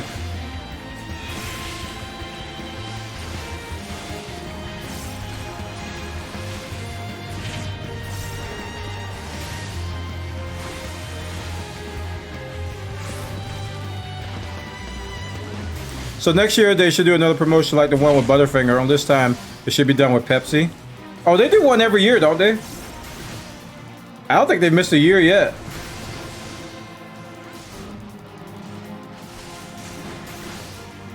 I don't think they missed a year. They do one every year, it feels like. Oh, Peepsy, not Pepsi. Ew. You like that stuff?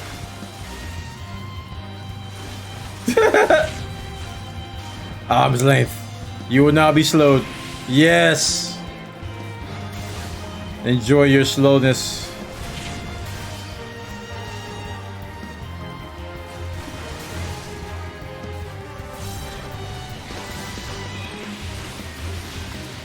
And you get the other. How's it feel? Blah.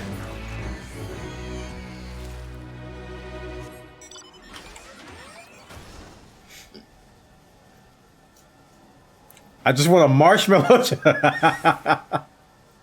I like Bo Mage's idea, man. Bo Mage was like, hey, how about glams for your mounts? How about barding, but for like your Gabriel, you know?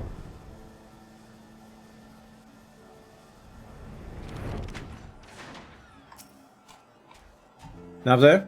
Wait, what? Oh, there it is.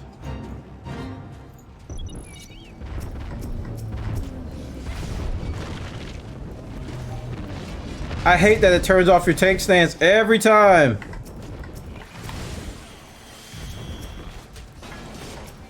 It turns off your tank stance every time you level sync. It's kind of annoying. Out of my music.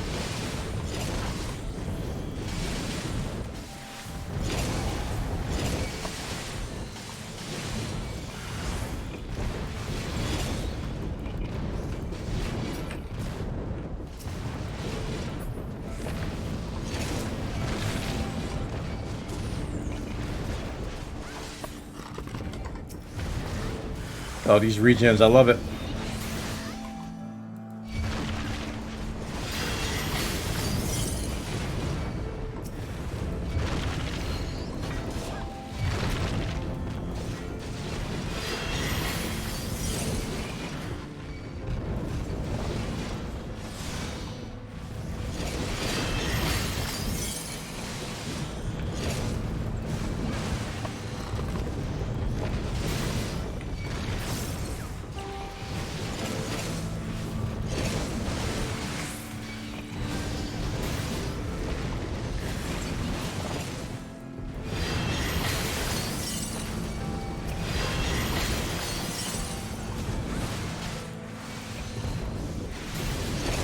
Paint jobs for the car. Oh yeah. Sign me up. Have a little arm's length. The heck was that?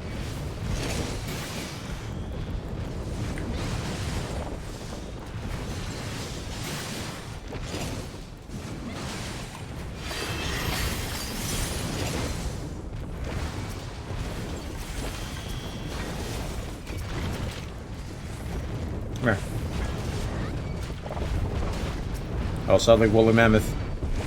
About to get dead, son. About to get dead, son. About to get dead, son.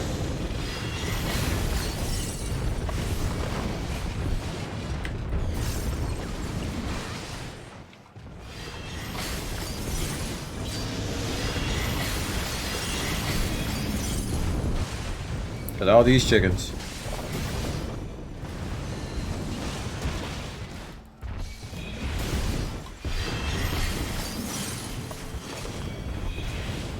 I got paralyzed. No. You would die in principle.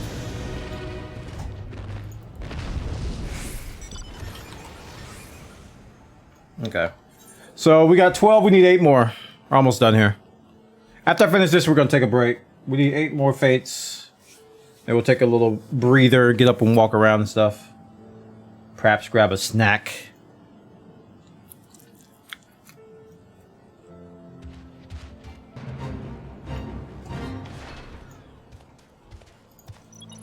Come here. All of yous.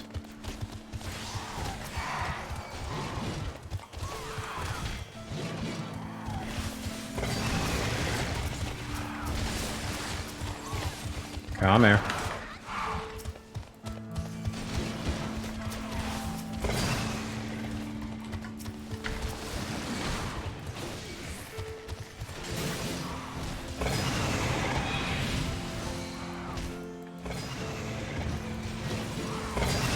Deep fried chocobo?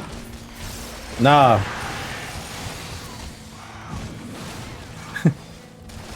You'll put MSG on some, like, I don't know, Dalamoon steak or something, I don't know.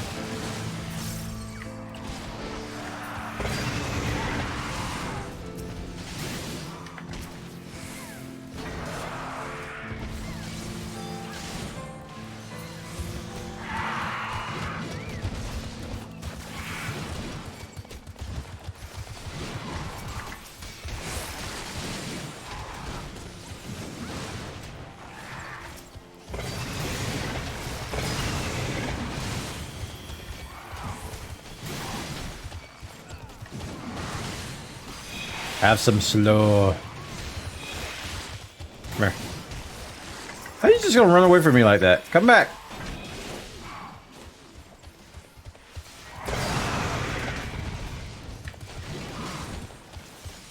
These are taking longer than they should. I'm about to go back to Blue Mage.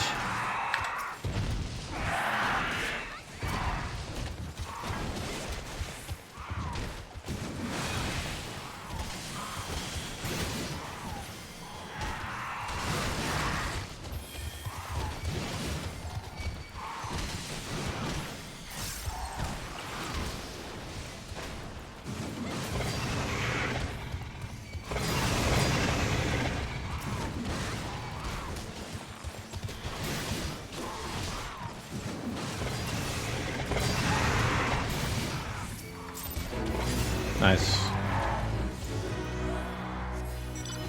Where's the other guy here?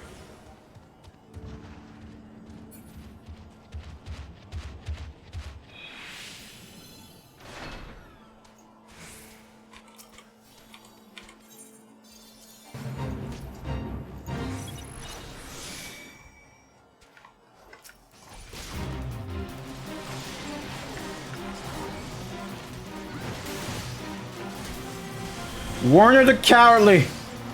I'll show you, Warner the Cowardly.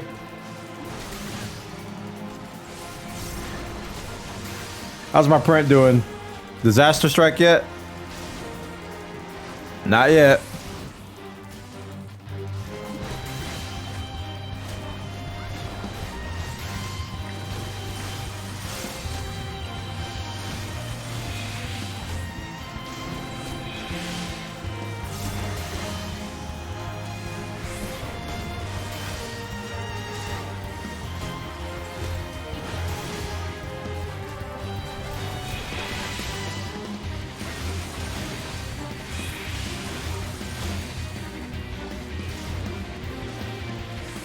This here archer or bard, whatever he is, this dude is tonky.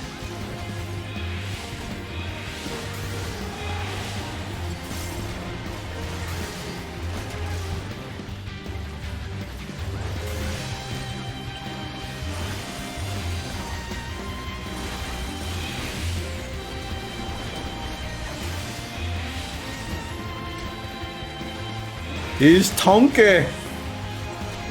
Of the Tonk variety.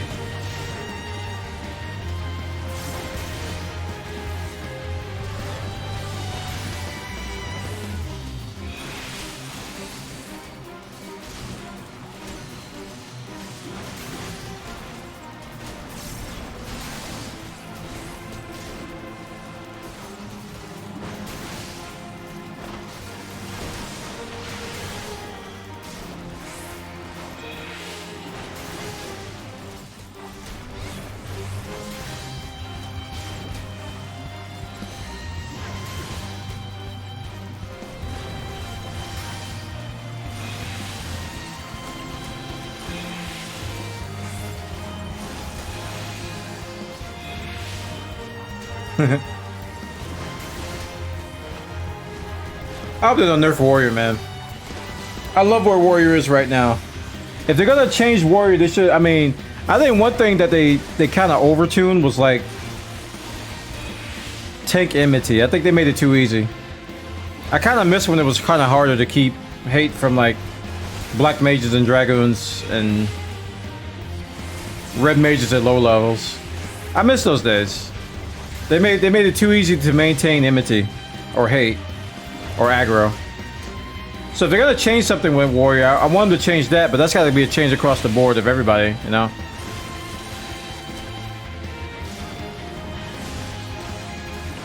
It's a little bit too easy.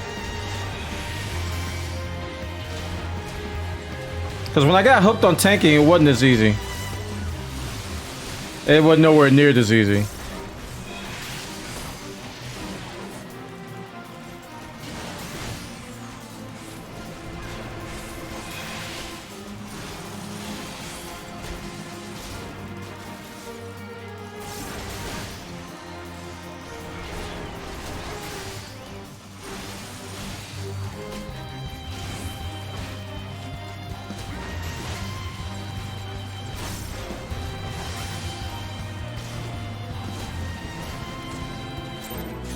Nice.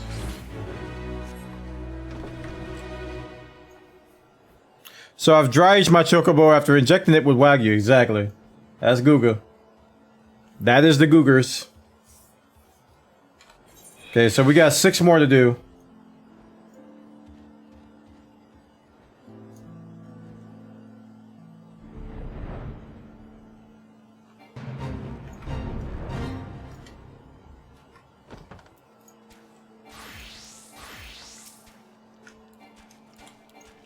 What? I have to level sync? This is a lower one.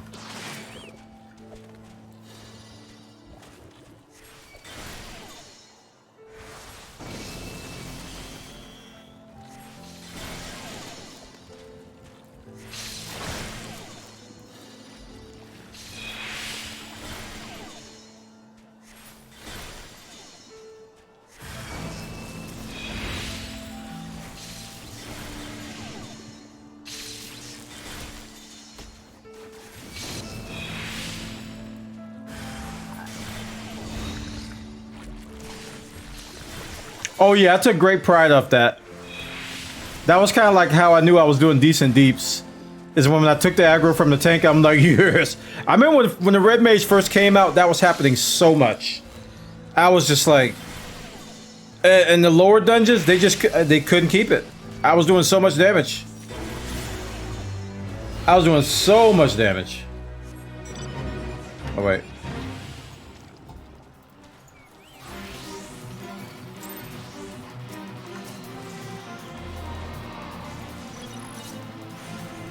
I can't target the guy, what the heck?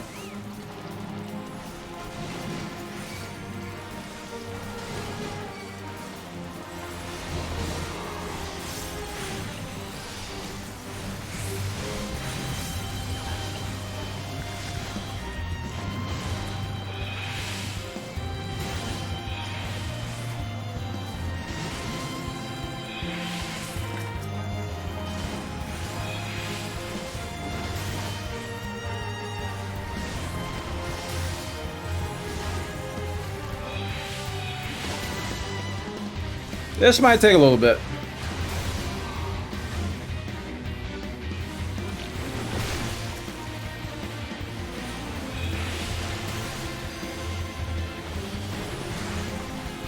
He took the slow off me. I want to do the slow on the main boss.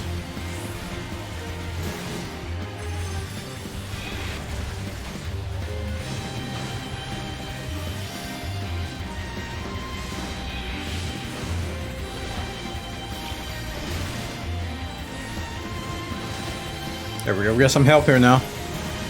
So much immunity generation. Pretty much all you have to do is turn your tank stance and hit things once and just spam AoEs. That's how easy it is now. It's very trivial. That's why I tell people, it's like, you're scared of tanking. The hardest thing about tanking is knowing what your cooldowns do. And then popping them at the right time. That's it.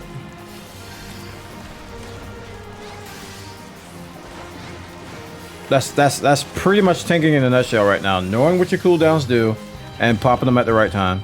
Like, there's not a lot of positioning. I mean, if you get into the, you know, of course, if you get into savage stuff and you get into the higher level stuff, then of course, yeah, it's going to be a little bit more. But for the most part, for most of the content in the game, it's really easy. It's like, obviously, to me, it's like the easiest class to play.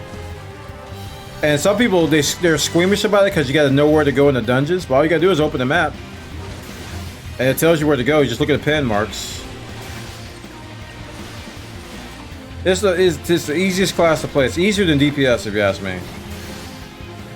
Because in general, for a lot of content, you don't have to worry about your damage. Just the higher scale stuff. Alright, who's this guy over here? So we've got 4 more.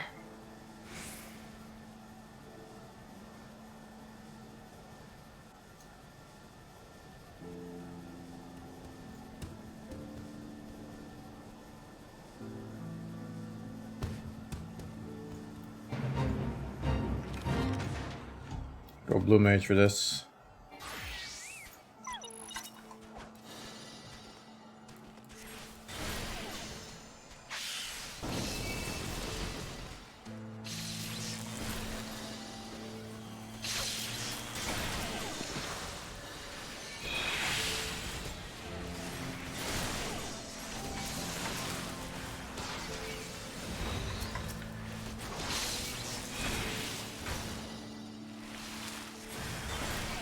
I hate these things. They're so, you can't, it's hard to gather them to do AoE because they're so spread apart, so. Kind of annoying.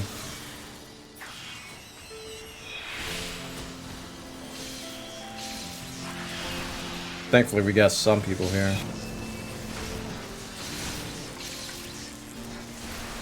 Here.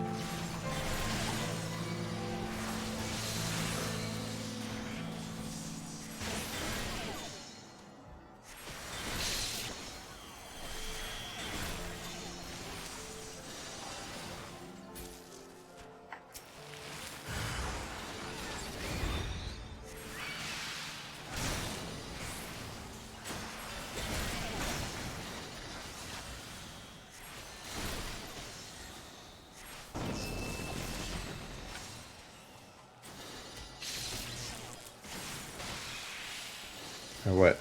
Oh, I hit the wrong button.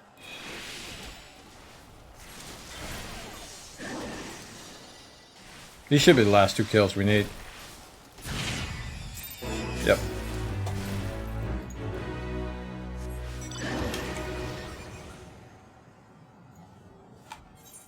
Okay, 3 more.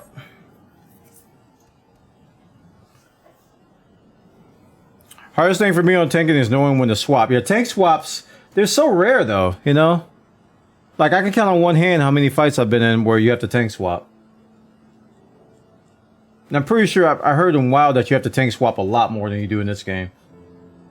I mean, the most recent one was Eden, the Titan fight. Where there was a phase where you don't have to, but it kind of helps if you tank swap. And then there's I think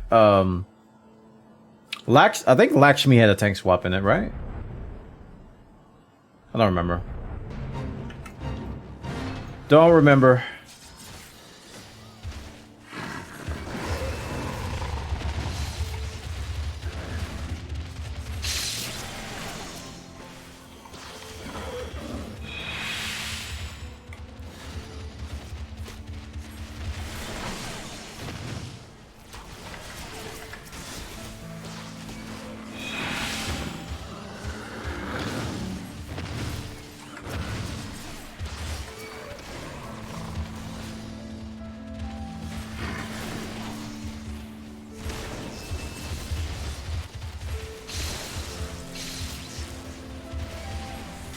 Yes, bot, I know.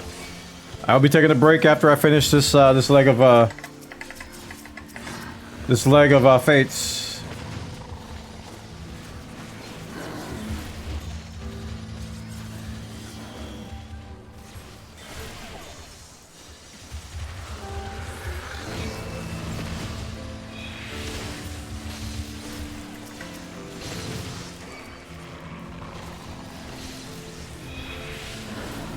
Over there.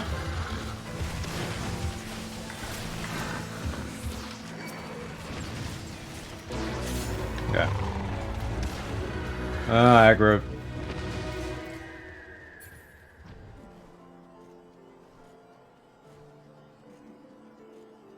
Let me out of this fight. There we go.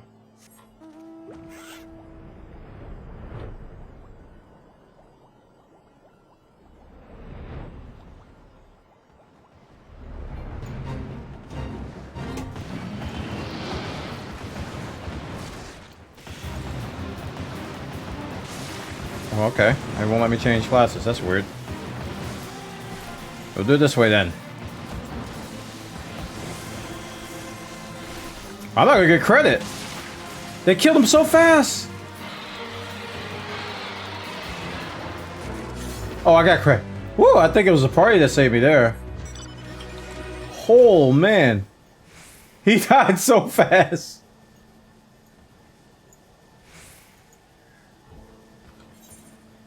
All right, one more.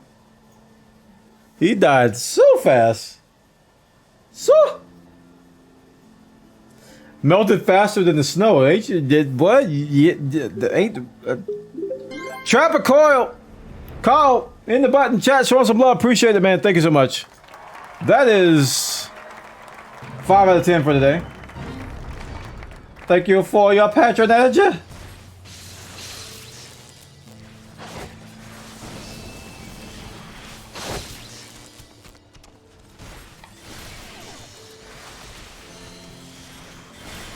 Could have brought that wolf over here. You could have brought him over here.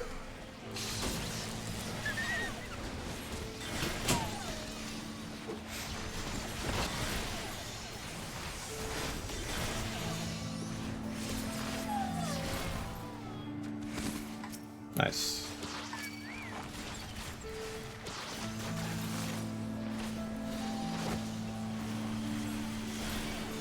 Nice. Nice. It's very nice. Oh, that was already up. I was just gonna check on it. You can see Iron Man's legs coming out now. And oh, I got them reversed, don't I? Iron Man is...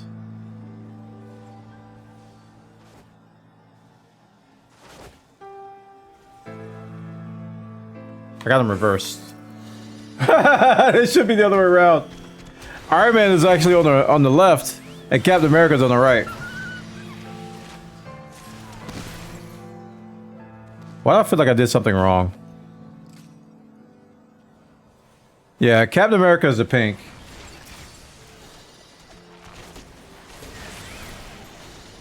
They're reversed.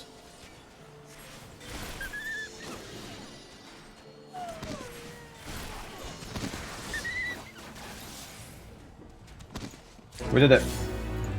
We're done.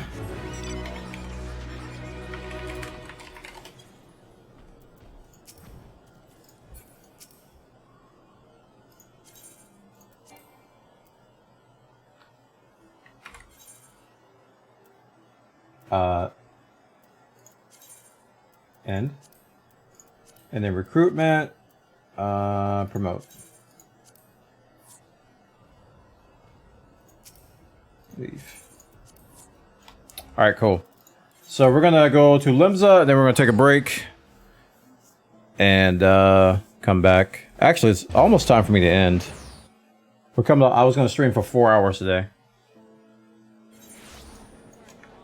You know, I think I am gonna just end here because I was gonna stream for 4 hours, and we're at 3 hours and 51 minutes, so I might as well just end. All these names are lagging me.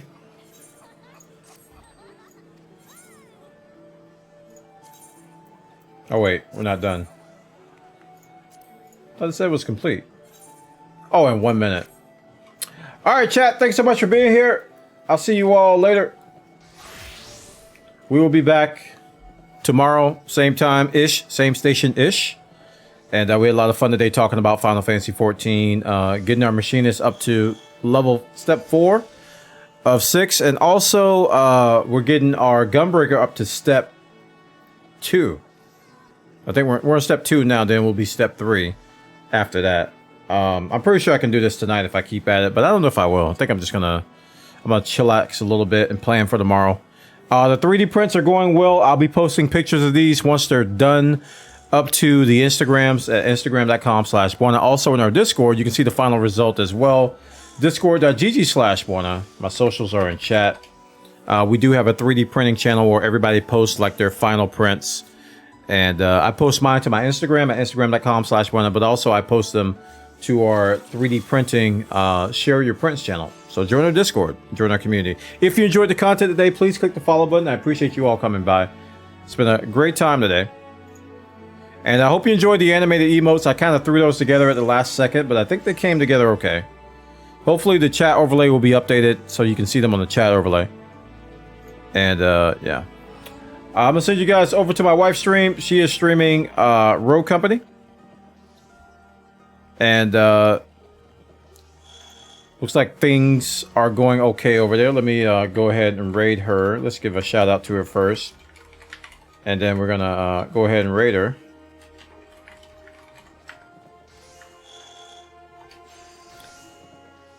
And I'll see you guys later, alright? Let me log out of the game.